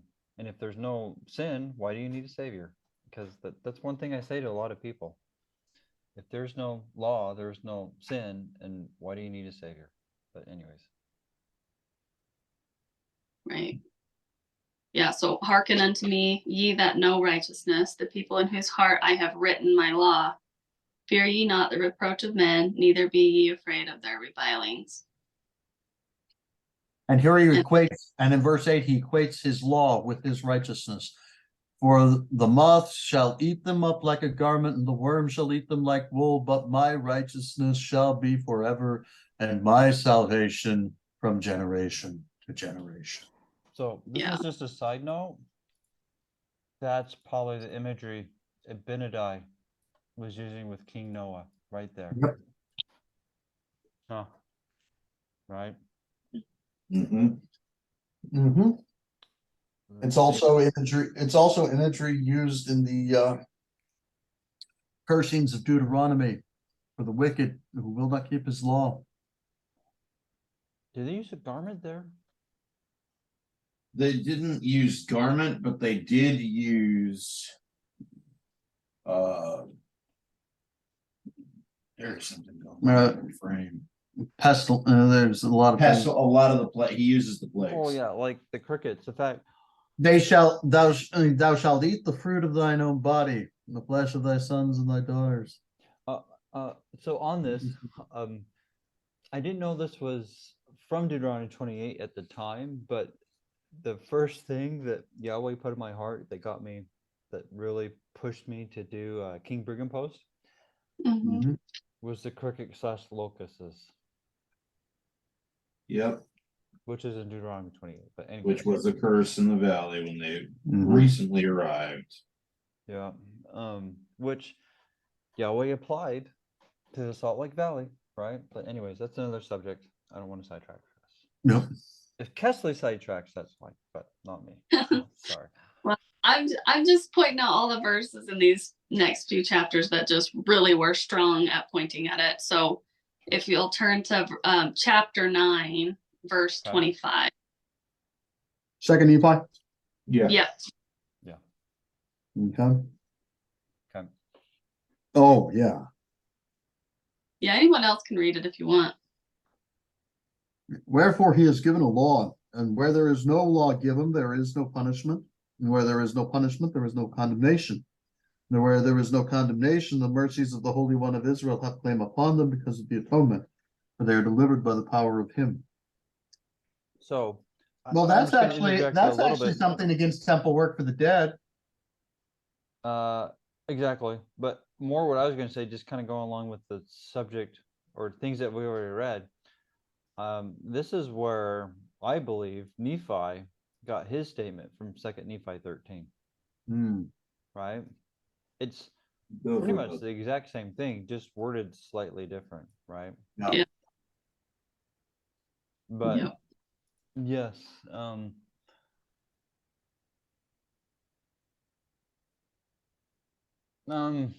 I'm not sure how you want to expand real quick how you see this as a condemnation against work for the dead.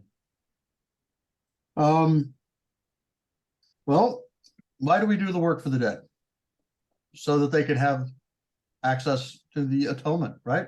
The atoning, and we do this for all the dead, whether they had the law or not. Technically, most of them never did. Well, I would argue they did because Moroni 7, as we talked Yeah, about that's earlier. true. The light of Christ. True Right. enough. All adults, Yeah. All adults, yeah. aka men, adult, the same thing, right? Yeah, The but when you do children's a this- different But when category, you even baptize throughout the Book of Mormon. when you baptize infants for the dead, do sealings for the dead. This is basically saying that you do not believe that the mercies of the Holy One of Israel have claim upon them unless you do all of these dead works, for which there is no justification within Scripture. Well,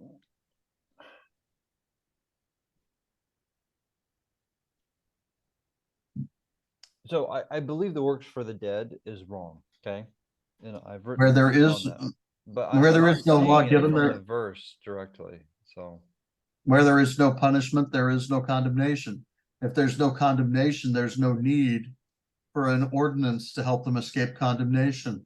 okay, so but that would only apply for the infants and Yeah. up to 8, right, or give or take. Uh, And Good night, Doug. I don't think they baptize and do ordinances for infants, do they? Yeah, no, I don't think they do stuff like sealings and what have you. Okay, but I think that's a little different, which is they're wrong too, and I've written against. But Mhm. I don't think they do baptisms and whatnot for them. So No, they don't. No, they don't. They do the ceilings though. Okay, well, fair enough. That's another subject of which. Well, maybe it's not particularly within the Scripture, but it's, I mean, except maybe tangentially, but still, whatever. Sure. Overall, I'm with you, Ben. I'm not seeing it in the verse. Is all. Yeah, remember technicalities. Sure. But my point is, unless someone's on the same page as you, you can't bring it out from that verse. Yeah, that's true. That's what I'm getting at. I see. Yeah. Because if you went to someone who believed differently, you can't teach that from this verse. That's true. That's my point. We're on the same page about the works for the dead, and I'm out there on it. I have blog posts on it, but I don't see it in the verse. Okay.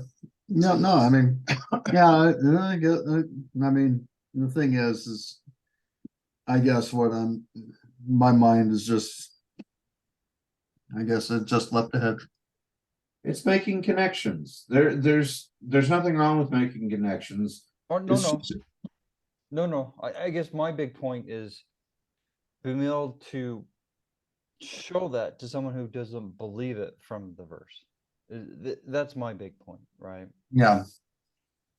Because I completely agree with you with the principle and the Mhm. concept. I don't see how we can teach it to someone who doesn't believe that from that specific verse.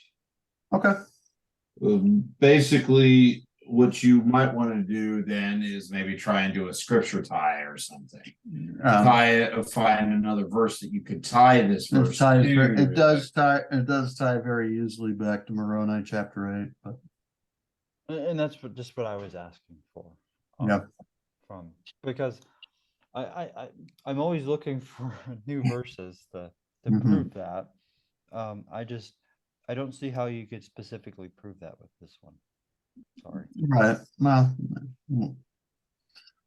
doesn't then yeah, in that case, don't worry about it then.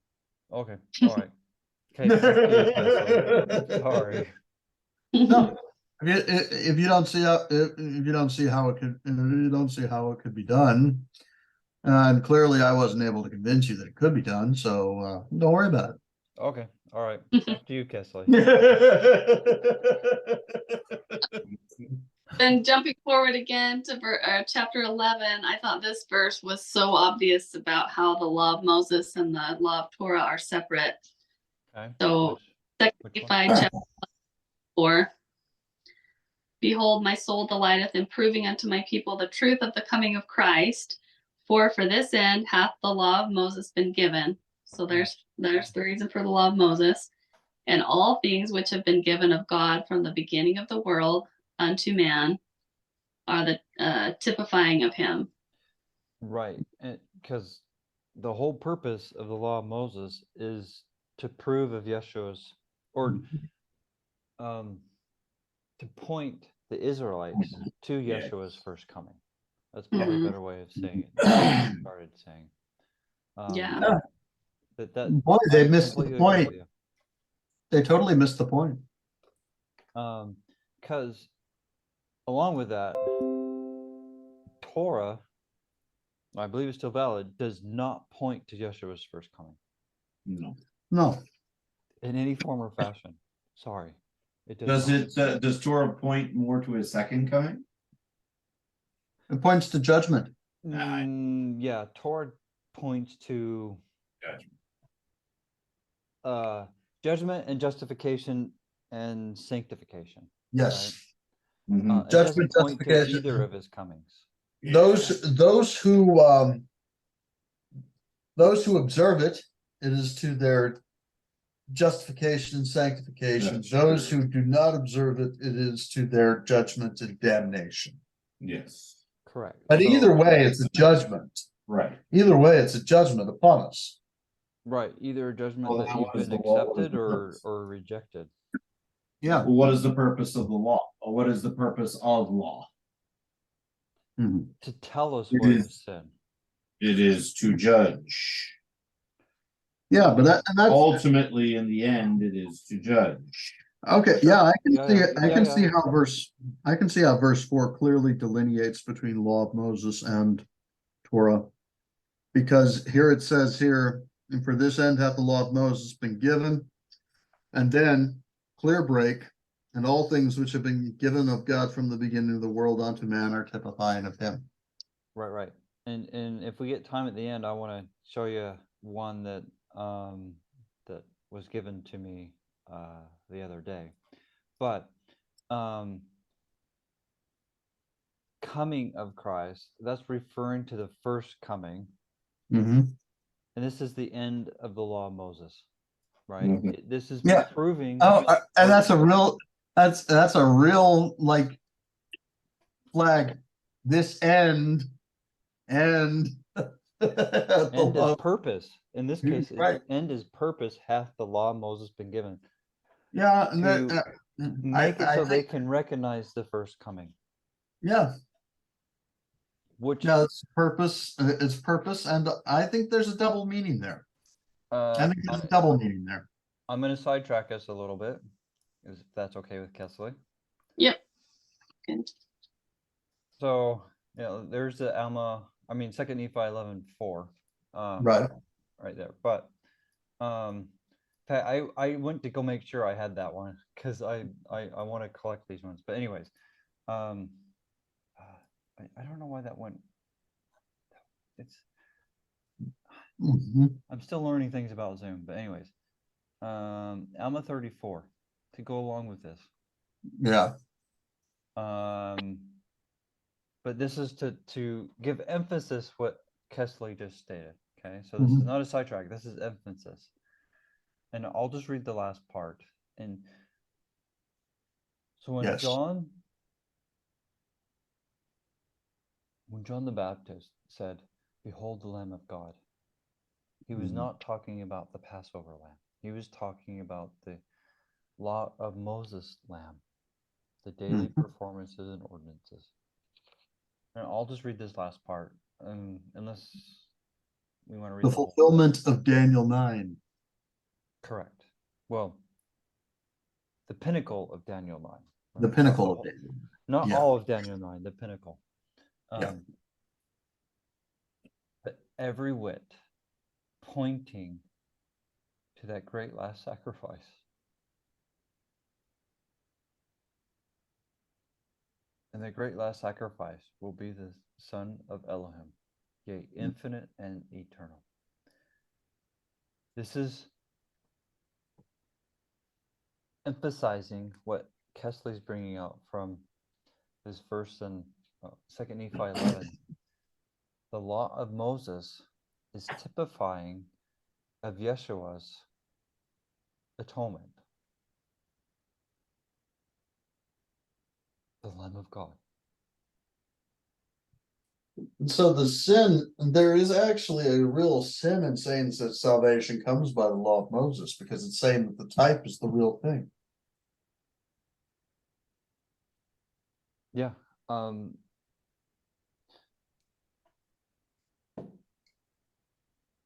The punishment known as law of Moses was given such that the Israelites would recognize the Messiah after he did his sacrifice. Because they knew they would look at the wrong thing. And Mosiah 13 brings that out.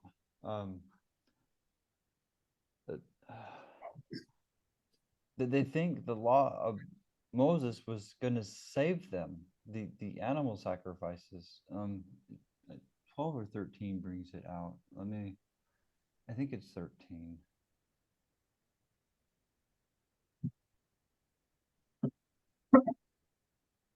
Right. Yeah, even a very strict law, for they were stiff-necked people, quick to do iniquity and slow to remember the Lord their God. Therefore, there was a law given them, law of performances and ordinances. A law which we were to observe strictly from day to day to keep them in remembrance of God and their duty towards him. Yep.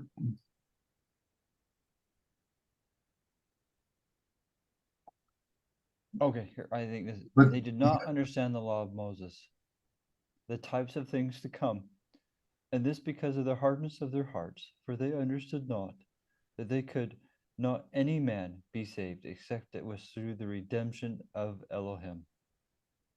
For behold, they did not Moses prophesy unto them concerning the coming of the Messiah, that the Elohim should redeem his people. And that's going back to Isaiah, and we can look at that if you want. Mhm. Even all the prophets who have prophesied ever since the world began, have they not spoken more or less of these things? Mhm. Now, this day to day is a key phrase, and And understanding the law of Moses. yeah, I'm just trying to see if I don't remember which one of these things have it. Oh, it's this one. The Lord spake unto Moses. Can you read it, Ben? The Lord spake unto Moses, saying, Command the children of Israel, and say unto them, My offering and my bread for my sacrifices, made by fire, and for sweet savor unto me, ye shall observe to offer unto me in their due season. And thou shalt say unto them, This is the offering made by fire, which ye shall offer unto the Lord. 2 lambs of the first year without spot, day by day, for a continual burnt offering.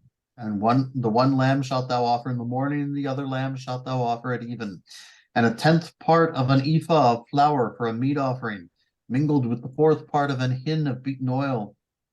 It is a continual burnt offering, which was ordained on in Mount Sinai for a sweet savor, sacrifice made by fire unto the Lord, and the drink offering thereof shall be a 4th part of an hin for the one lamb, and the holy place shalt thou cause the strong wine to be poured unto the Lord for a drink offering, and the other lamb shalt thou offer at even in the meat offering of the morning.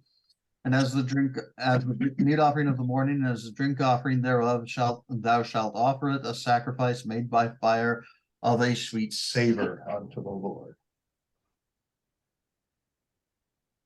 Day by day. Yeah. That is the key That's to understanding what is the law of Moses.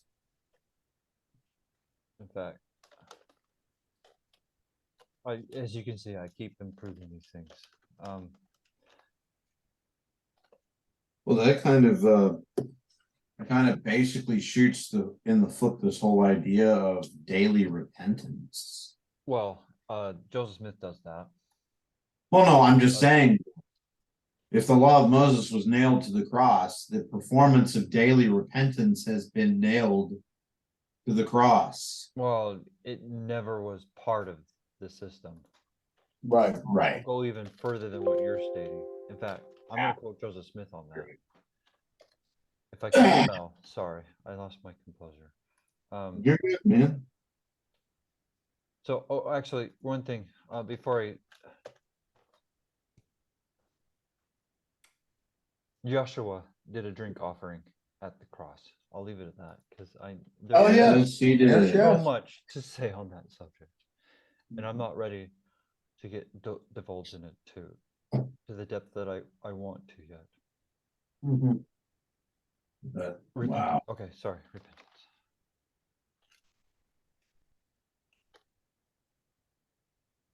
Yeah, there was. We were sorry. I had to rebuild my machine, so not everything. Okay, repentance is a thing that cannot be trifled with every day. Daily transgression and daily repentance is not which is pleasing in the sight of Elohim. Yeah, and I know that's been pushed lately by false prophets, but according to Joseph Smith, that is bad.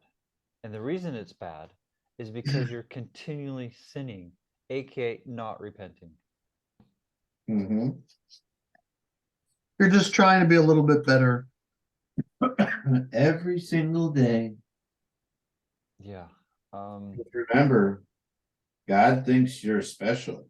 He loves you very much. You want to say it in his voice too? In that No. voice?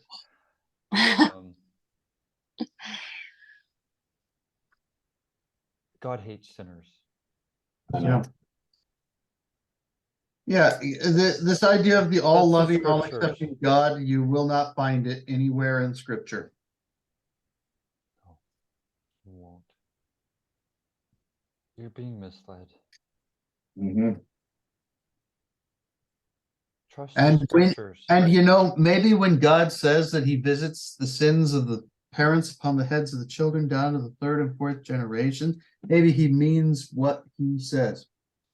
Well, in addition to that, that is because they're keeping the same false traditions. Because Yahweh also Yes. states that he doesn't do that to those who repent. Right. Yes. It is a There's a very important addition that people leave out when they think about the third and fourth generation. It's of them that hate me. Very good point, Ben. Very good point. Which is saying those who So it's are not repenting and are rejecting his ways, right? Yep. And so the question we have to ask ourselves is, does Yahweh hate sinners or do sinners hate Yahweh? It's both. Well, he does say that he does hate that It's both. pretty clearly. So yeah. Because sinners do hate Yahweh and his ways, right? Mhm. They may say they love him, but their actions say otherwise. Because their actions and their words teach against his character, which is his name. Mhm.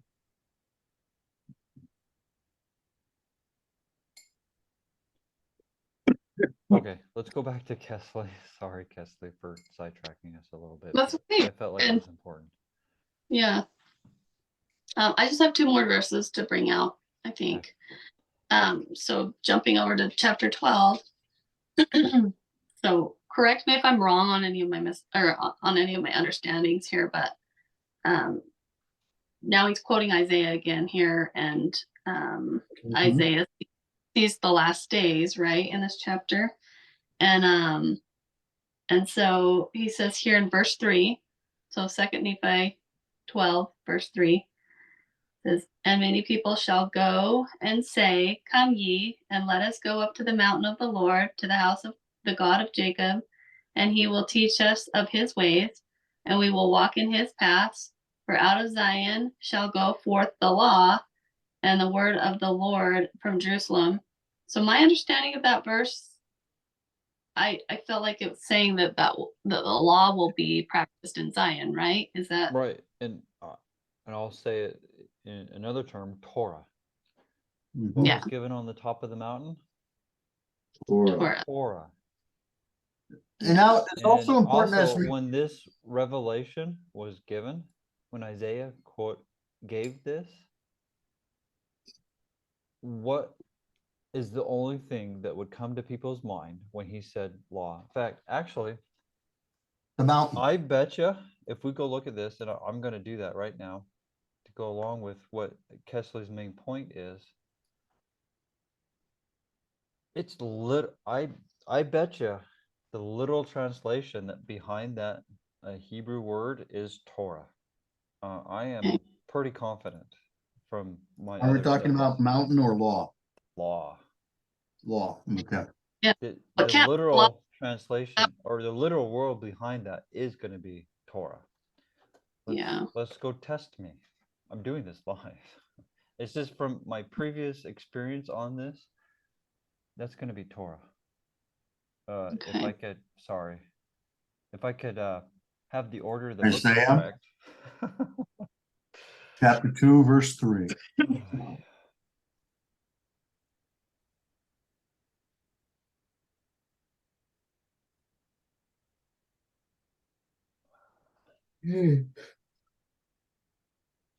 I need to pause for a minute. I'm sorry. I'll be right back. Okay. Okay. So law. Am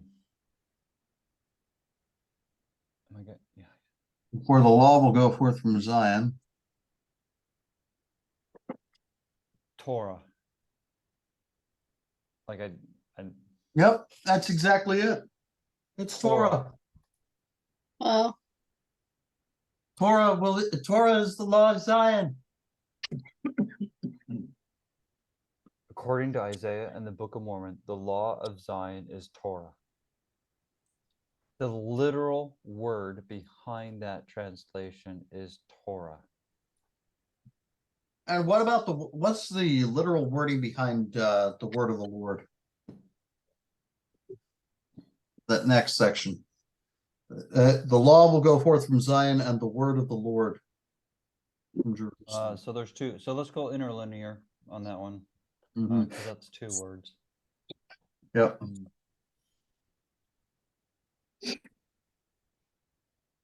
So the word speech, speaking Okay. thing. So let's go look at that one. Speech word. Hmm. And yeah, well, that's going to be YHWH, right? Right, of course, naturally. Well, Jehovah, that's YHWH, because J Yeah. didn't exist in 1611, right? Yep. Just the language studies. Udabar. Anyways, And so Udabar Yahweh. Yeah. so the word, that's just the things that he says, which is, Mhm. that's what law is. We're supposed to live by every word that proceeds first out of the mouth of Mhm. Yahweh. And D&C 1 So the states that- question is this two ways of saying the same thing, the law and the word of the Lord? it is. That's my thought on it.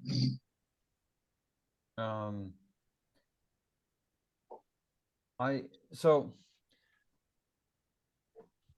I would say yes, but here it's one after the other, right? Mhm. And in the way that I would associate that and justify my yes is whoa, Right. Right. which is the complete opposite, right? Right. Exactly. Um, So yeah, I can see that. Now, the other interesting thing that we have to look at when we're which actually strengthens the point that we're making that the law of Zion is Torah, is that we have to remember, and this will also tear down some false beliefs that are associated with the scripture. When we look at prophecy, we have to look at what the imagery means. The mountain of the Lord is a the prophetic meaning of mountain was often nations. So the nation of the Lord, Zion, it's and the house of the God of Jacob. The house was a people. well, I think mountain has more to do with Torah than it does a nation, to be honest, because there was specifically the main mountain when in Torah's But what talked about, there was only one man that went up completely. There were right. some that went up partly, but there was only one that went up completely, Well, and that's where the Torah was received. well, here's why I'm saying that let us go up to people will be drawn to Zion who are interested in learning the ways of the Lord, who are interested in learning Torah. Because this is so is basically saying, let's go up to Zion, to God's people who live his law, and they'll teach us how to walk in God's ways. That's a different verse that uses some of the same basic imagery, but yeah, I Mhm. agree with you. Yeah, and so and then and the reason this will be said is because the law of the Lord, the law of the land of Zion will be Torah. But if I remember right, that's Isaiah 52, and Yeah. let me see if I can find it. I have a chiasm on this. Isaiah 52. If I can Now the problem is finding it. Right. Yeah. Good Isaiah 52 here. Yeah, that one. And that's near the end of it. I mean, we can look at. So this it was done in preparation for a post. That I hear you, and I'm trying to be more quiet. And the purpose for this chiasm, just to give some background, there are people that argue the way that the Book of Mormon separates Isaiah 52 and 53 is incorrect. So Yahweh told me to look for chiasms in both of these to show that it is actually correct. Mm-hmm. And I need to finish putting these posts, but these chiasms shows no, they are actually delineated correctly. Delineated. Or yeah, sorry, I said that wrong. No, you're good.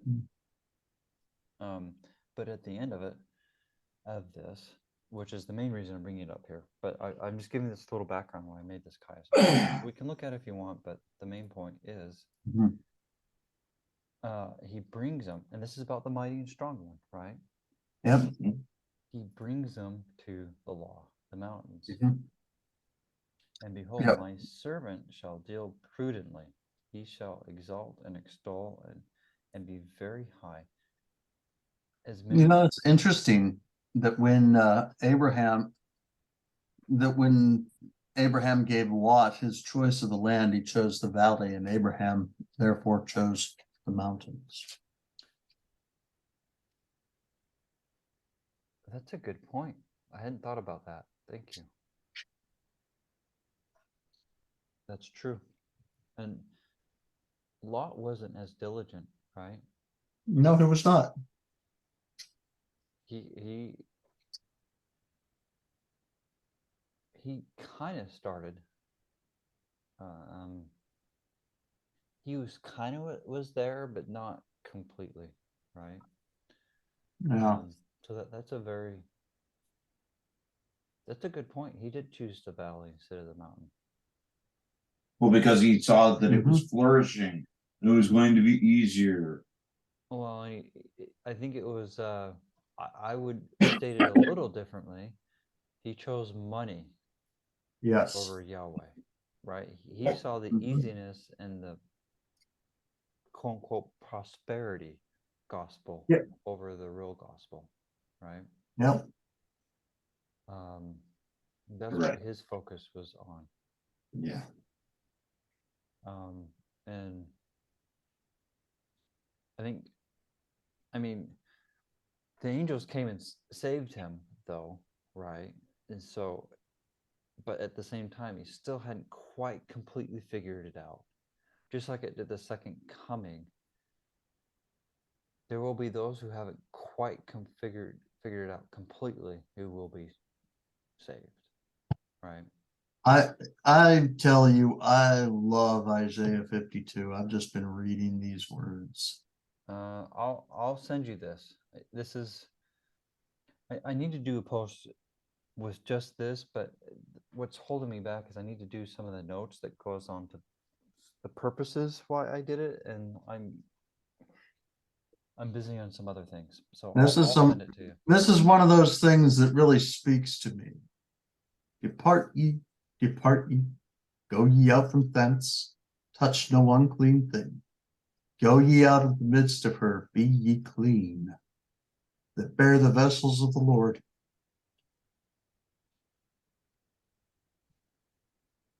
Yeah. But this mighty and strong one, he's bringing people back to Torah. Yep. And I see that in Jacob 5 also. But I'm not going to sidetrack us too much. So back to Kesley. Sorry about that. Okay. But that's okay. I'm trying to give support for what you're bringing out. Okay. Yeah, I love it. Thank you. I appreciate it, actually. So, and then, yeah, so then after that, it just talks a lot about how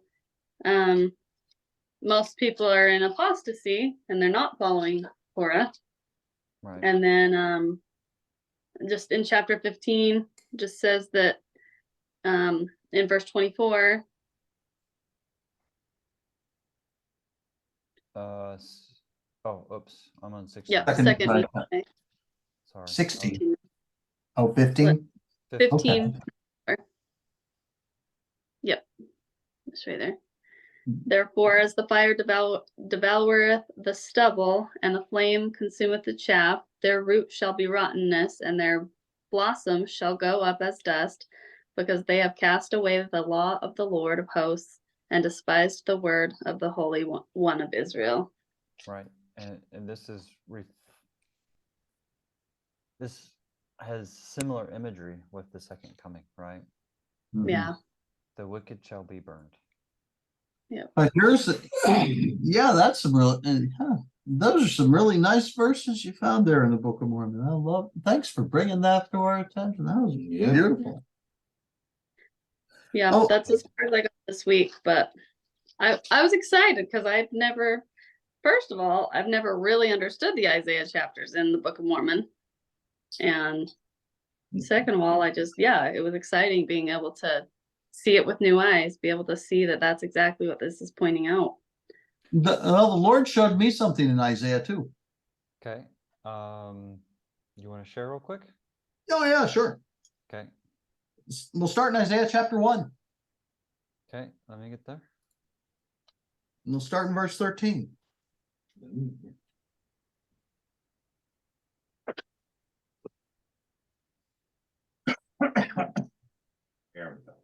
Bring no more vain oblations. Incense is an abomination unto me. The new moons and Sabbaths, the calling of assemblies, I cannot away with. It is iniquity, even the solemn meeting. Your new moons and your appointed feasts, my soul hateth. He's differentiating. I want to, and you may already do this, but I want to bring out a key word. Your. Yeah, that's what I was actually going to point. Oh, okay, all right. So we're on the same page. That's why I was hitting the your. Yeah. Okay. Because it's there. Your new moons and your appointed feasts, my soul hateth. They are trouble unto me. I am weary to bear them. And when ye spread forth your hands, I will hide mine eyes from you. Yea, when ye make many prayers, I will not hear. Your hands are full of blood. So this is his reference to your forms of worship. So let's go. The blood, the red. That's why the Queen of Babylon wears red, because she's covered in blood, aka the sins. Okay. And then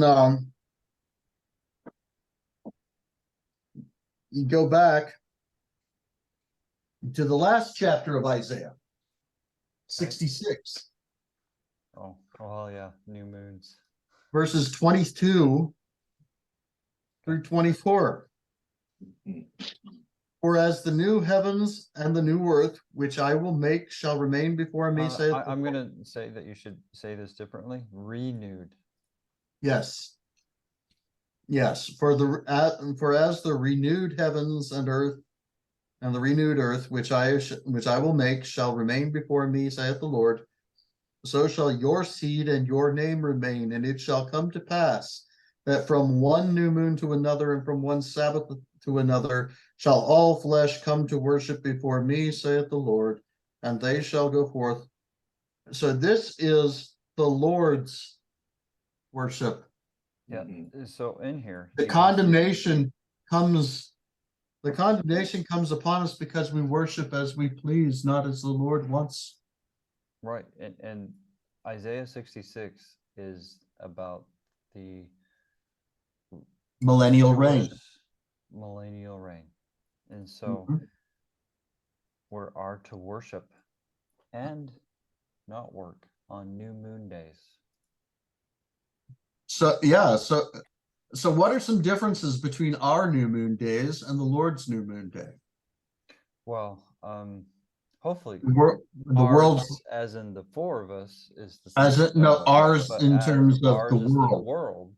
The world's. The world's doesn't even recognize New Moon Day, And Hebrew rooters, No, they do. They do. they They recognize that the new moon comes up. they recognize it enough to do a fireside, but they Right. don't recognize it enough to make it a non-work day. Right. Wait a minute. I thought that the new their version of the new moon day was found in the primary book. Saturday is a special day. It's a day we get ready for Sunday. That one. That doesn't say new moon, Matt. No, you're wrong. You're just wrong. I'm just kidding. You're just wrong on so many levels. I really So am. just a little bit. But yeah, that was just something really cool that the Lord showed me about Isaiah. And I actually was given a dream on the night after we fasted. And if it's okay with people, I'll share it. No, yeah, Along with the I was just going to share that new moon day is non-work day, but we'll leave it at that, and you share your dream because that's more. Yep. important. Well, we were getting ready to up and move, and there was this old shed that was very precious to my mother, and she wasn't there. She wasn't in the dream, except that we were acting out her will to try to move this old shed to the new place that we were going to.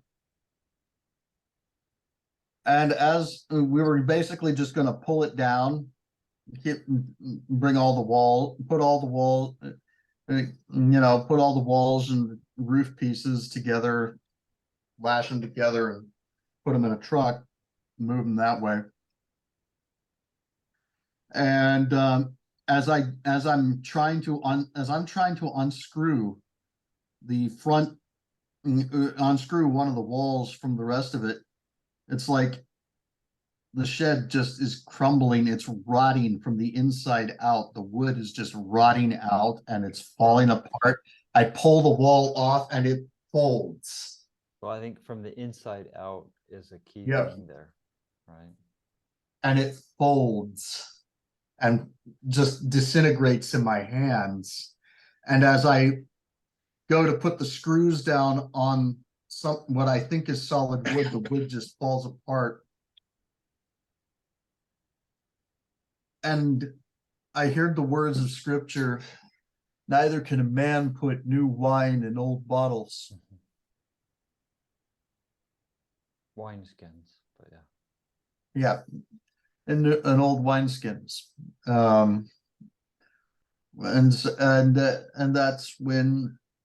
that's when I woke up. And so it's like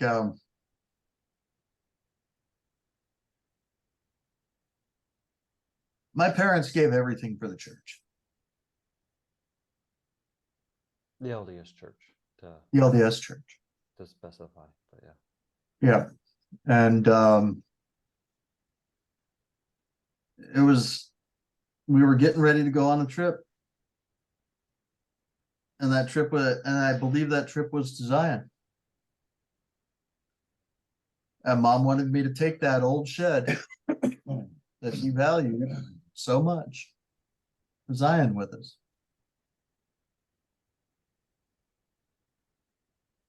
But it was an old wineskin. And you're breaking up, so Yeah. Yeah, but okay. But it was an old wineskin. That old shed was an old wineskin. And that old shed was the Church of Jesus Christ of Latter-day Saints. Yeah. And I'm guessing that means that I am to leave it behind. I would tend to agree. In fact, And because it's about to fall, and that it's about to fall. It's rotting from the inside out. yeah. It's rotten to the core, to the very center of it. To confirm that, as we talked about some before the recording, LDS churches official publications are starting to say that there was no apostasy. Yeah. Which is sickening. Because you can see it. I mean, you're starting to see the modern apostasy within the church, which is prophesied, like 3 Nephi 16:10, right? Mhm. Yeah. It's getting worse and worse and more obvious for those who are paying attention. It's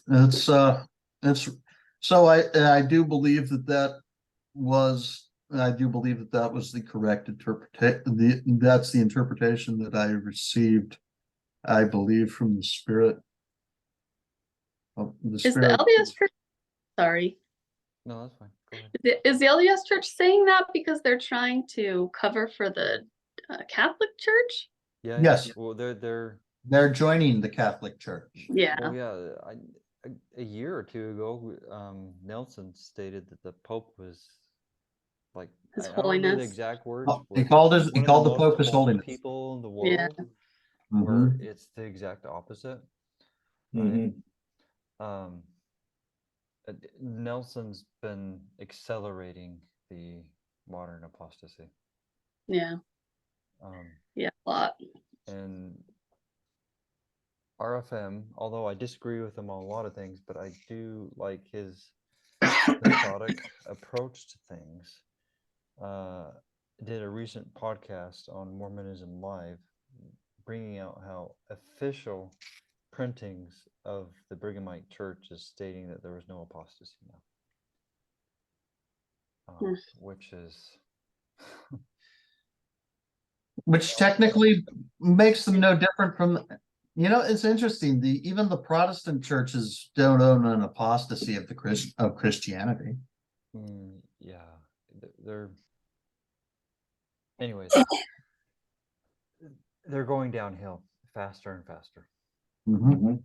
Right. I mean, I know a lot of people that have been waking up because of the pushing of the poison and also pushing of the 30 agenda. Yep.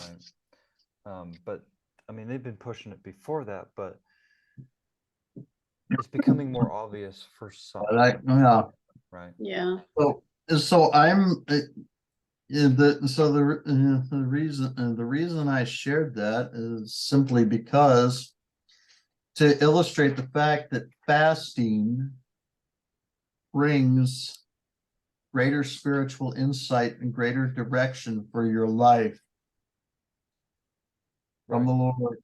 It connects you to Yahweh in ways that are meaningful and help you to understand And to what add to to do that, and why you do it. I know the Brighamite Church has a tradition of doing it the first Sunday of the month, but that's wrong. And I'll explain why just briefly. Okay. That is a resemblance of New Moon Day, which is an appointed time with Yeshua. Your new moons. Right. But on top of that, Yeshua taught in the New Testament, you are not to fast when you are with him. And appointed times is when it's an appointment to be with him. Mhm. And so you should not be fasting. They've twisted it. Mhm. And on top of that, it should be more than just once a moon or a month in the Gregorian calendar, which is divorced from nature. I believe you should fast. I believe you should fast as often as God puts it on your heart to do so. Correct. And right now our group's doing once a week, which I would suggest doing that. But anyways, don't do it for show. Don't let people know. Right? As Yeshua taught in the New Testament. Do not. The people going out boasting how they're fasting. But instead, anoint your face and wash it so it's not obvious that you're fasting. Right? Be happy. In other words, Don't record all kinds of Facebook videos showing yourself suffering through your fast. Exactly. yeah. If that's what you're doing, you have your reward. And that's the sermon on the Torah, right? Yep. So if you guys are willing to endure a little more time, I'll share two things real quick. Please. Okay. Please. So I tell people, and I've stated in these recordings before, that the parable of the 10 virgins, 5 are about being nice to people, and 5 is about worshiping Yahweh. Mhm. And those 5 virgins, on either side of the subject, the critical event was at midnight, right? Mhm. The thief that came at midnight has to deal with the issue that those who are in charge of worshiping Yahweh the way that he wanted to be worshipped was not doing their job at midnight. Same time as the virgins were either accepted or rejected. Interesting. To me, another proof that the 5 wise virgins are those who worship Yahweh the way that he wants to be worshipped. They take the Holy Spirit, To be Torah, their guide. to their Torah God. as their guide in how to worship Elohim. Anyways, so the bigger one I want to focus on, though, that he gave me is how the laws regarding the indentured servant represents how our relationship should be with Yahweh after we sin, which we all have sinned, me included. Okay. Mhm. Now, I don't have verses ready. And I don't have the verses memorized, but I know the concepts. But if you guys want, we can go look at the verses. But the concept of the indented servant is someone who has a debt that they cannot pay, that they then sell themselves to a boss temporarily, so that way that boss takes care of their debt. And at the end of the 7th year, even if they were an indented servant for 6 seconds, because it was always everybody, it was a 7-year cycle, period, meaning not a different 7 years for each individual. It was for all of Israel, the same cycle. Okay, they were forgiven of their debts and was given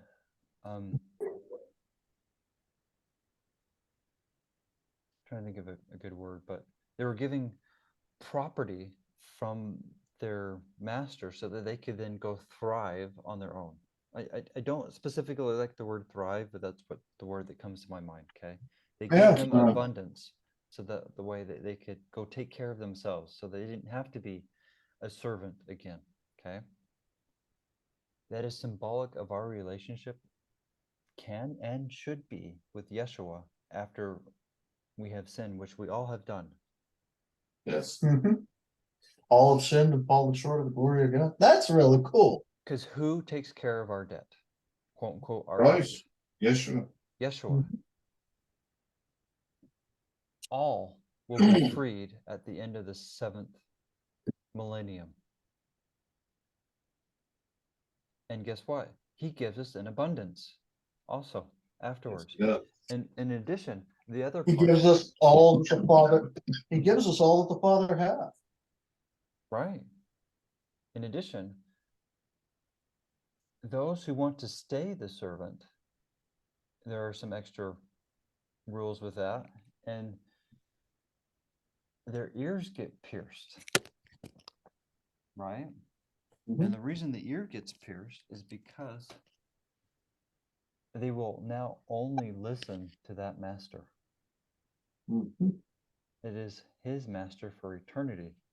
And the ear piercing is a physical symbol of only listening to that one master. Yeah. Hence why Paul said he was a slave, which I bet if we looked at the Greek underneath, a better translation would be in a servant, not a slave. And that's a problem a lot with as far as it's translated correctly. Yep. But here's Torah teaching the gospel, right? Mm-hmm. Yeshua will take care of our sinful problem if we would only serve him with a broken heart and contrite spirit. And if we do that, he will take care of us, of our needs, and make sure that we have an abundance so that way we don't get into slavery again, just as he did with the Israelites. He took them out of bondage. He took them out of the dust. Mm-hmm. Anyways, I thought That it was was really cool. cool. I really like that. The Yeah. scriptures, the Torah, testifies of Yahweh. I may not know how in all cases yet, but as Yeshua said, they testify of him. That is Mhm. one that he gave me the other day. That's beautiful. Do you have anything you want to share, Zach, before we close?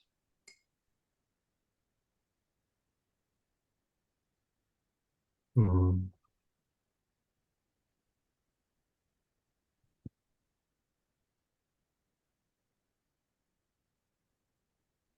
I did have scriptures I wanted to Okay. share that I found. Okay. Well, let's Uh, at least share some. Where? Like, is it okay if I share screen? Oh yeah. Let's make sure that settings turned on because sometimes Zoom doesn't. Let's see. All participants. Okay, go ahead.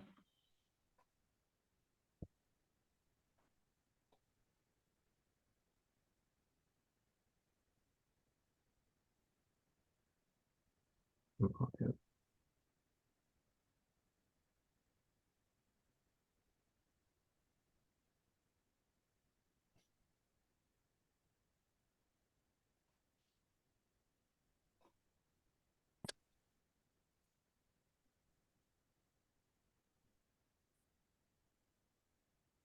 So, I was reading Zechariah, Okay. and it's chapter 1 and chapter 6. I found vision of the horses. Like the four horses from Revelation, possibly. Yes. Yeah, it's like I looked into the night and saw a man riding on a red horse. And behind him were red, sorrel, and white horses. Hmm. They are the ones the Lord has sent to patrol the earth.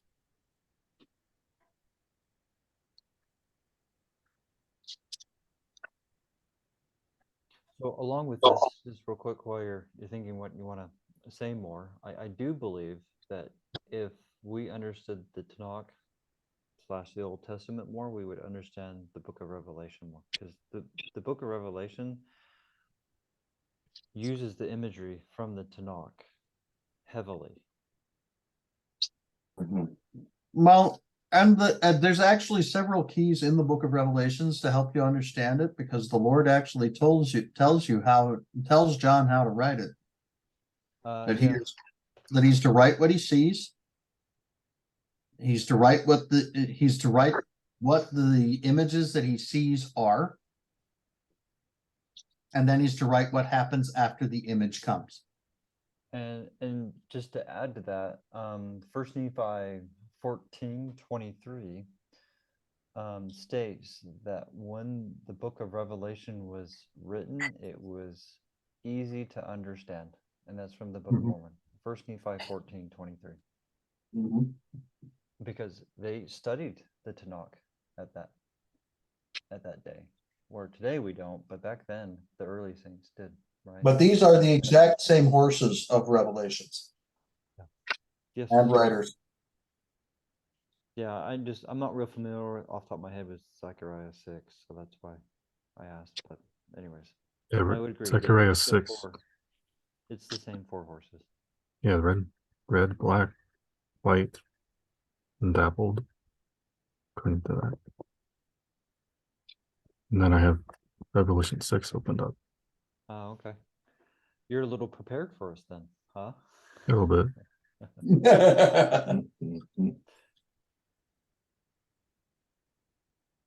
Yep. I was bringing them up because I don't necessarily know what they actually represent. Like they say, it's like war, famine, death, pestilence, maybe. Yeah, the Book of Revelations is very symbolic, and if we get into those imageries, we'd have to. I think that would need to be saved for next time because it's getting a little late for Now me. we can dive in. Do that. I want to dive into this next week, and we can really have some fun with this. Sure, I'm happy to look into this some next week if you guys want to. Yeah, sure. Yep. I love. But I think that's a great thing that you brought out though, is how these 4 horses are in the Tanakh. Mhm. Because a lot of people think the Book of Revelation is something brand spanking new, and no, it's not. It's Yeah. actually one might say that it is kind of a conglomeration of all prophecies that have gone before. I would agree with you, and I would add that it made clear that how the different pieces fit together. Mhm. So not that I have all that figured out yet, but But there are some do believe- keys as you get into Revelation for helping you understand what the symbolism represents. And when you realize, and oftentimes the key to understanding what the symbol in Revelation means is what does it mean in the Tanakh? correct, exactly, which is why, in fact, here, can I steal the screen from you real quick, Yeah. Zach? Okay.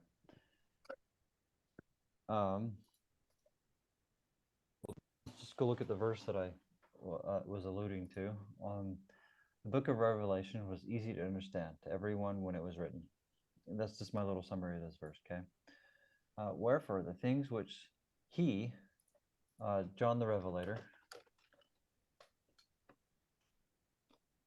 I don't know how to spell that right now, so I'm not going to worry about it. Like I said, my spelling's not the best. Shall write are just and true, and behold, they are written in the book which shall thou beholdest was proceeded out of the mouth of the Jew, and at the time they proceeded out of the mouth of the Jew, or at the time the book proceedeth out of the mouth of the Jew, the things which were written were plain and pure and most precious. And here's the main part: easy to understand of all men, because for the most part, the only scriptures that they had at that day was the Tanakh. Mhm. The New Testament wasn't compiled until after the And Book of in many Revelation was written. And in many ways, the New Testament has muddied the water a great deal. Interpretation, false interpretation. I would agree with that. Yeah.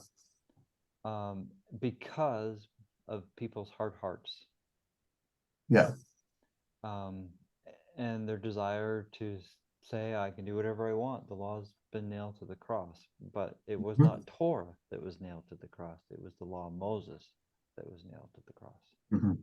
Or punishment given through Moses was nailed to the cross, right?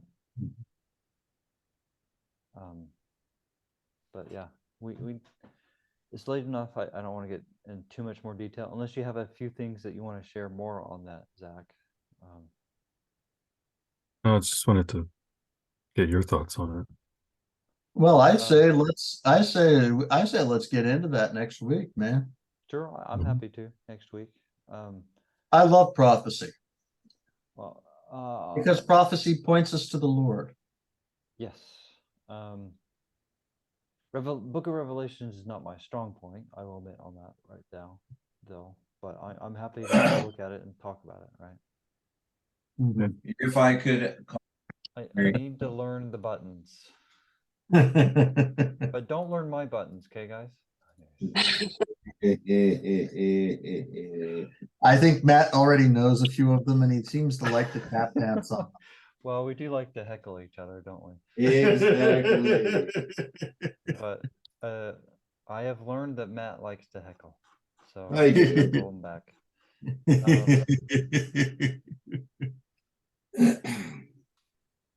So this lecture's on faith.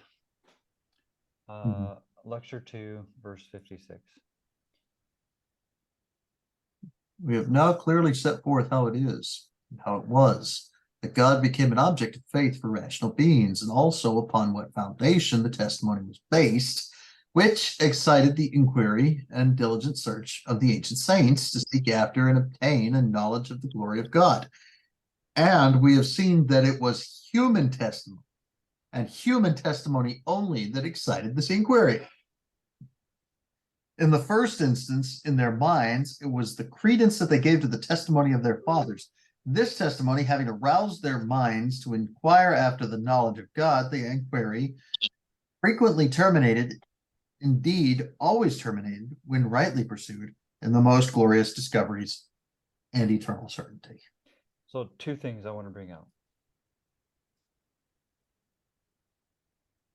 It was the prophets or messengers that got other people to look into it, to go get their own. Not depend on them, but to go get their own. Mhm. And to do it on their own.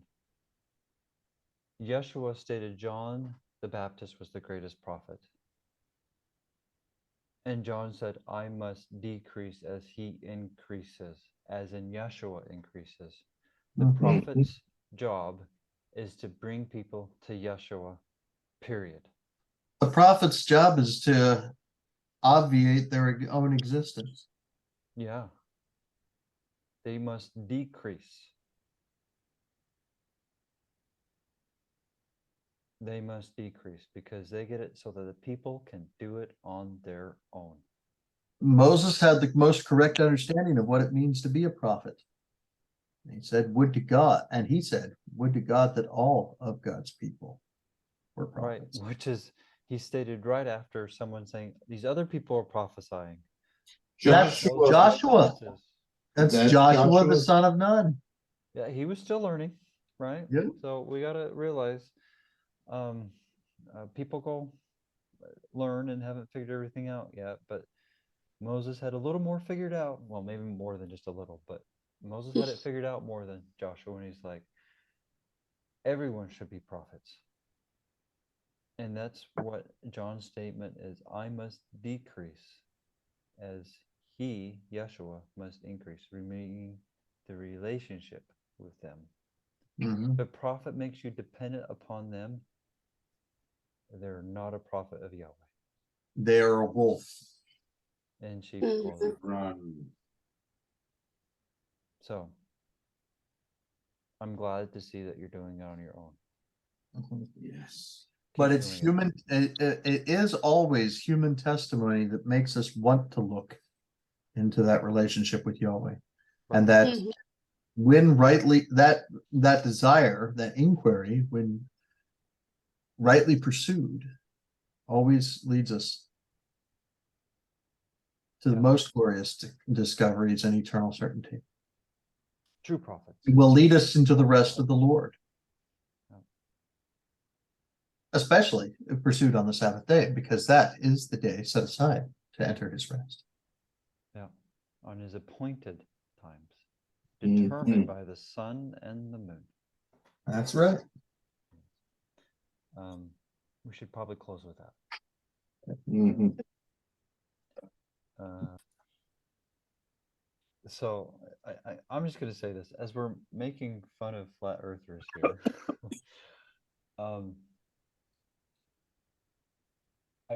Is it Elisha or Elijah? I always the one with the kids and the bears. Elisha. Elisha. So when they were mocking the prophet, right, and his bald head, as in no authority from Yahweh, Mhm. the prophet cursed them with a mauling bear. Bear represents physical death. They died.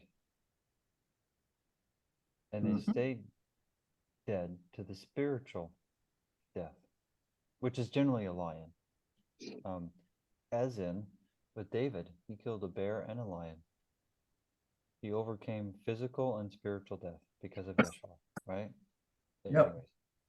Anyways, these images that in the scriptures that may sound funny, but once you know what they point to, it makes complete sense.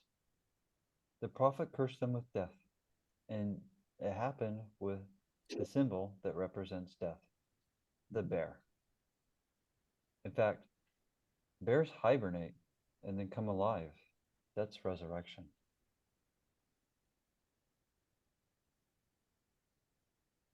These imageries that are used teach the gospel when you understand them. But anyways, just to go along with this little fun session that we're having our own, I just wanted to bring that out. It's just, Oh, yeah. these imageries have deep meaning to them. Especially this one about the earth.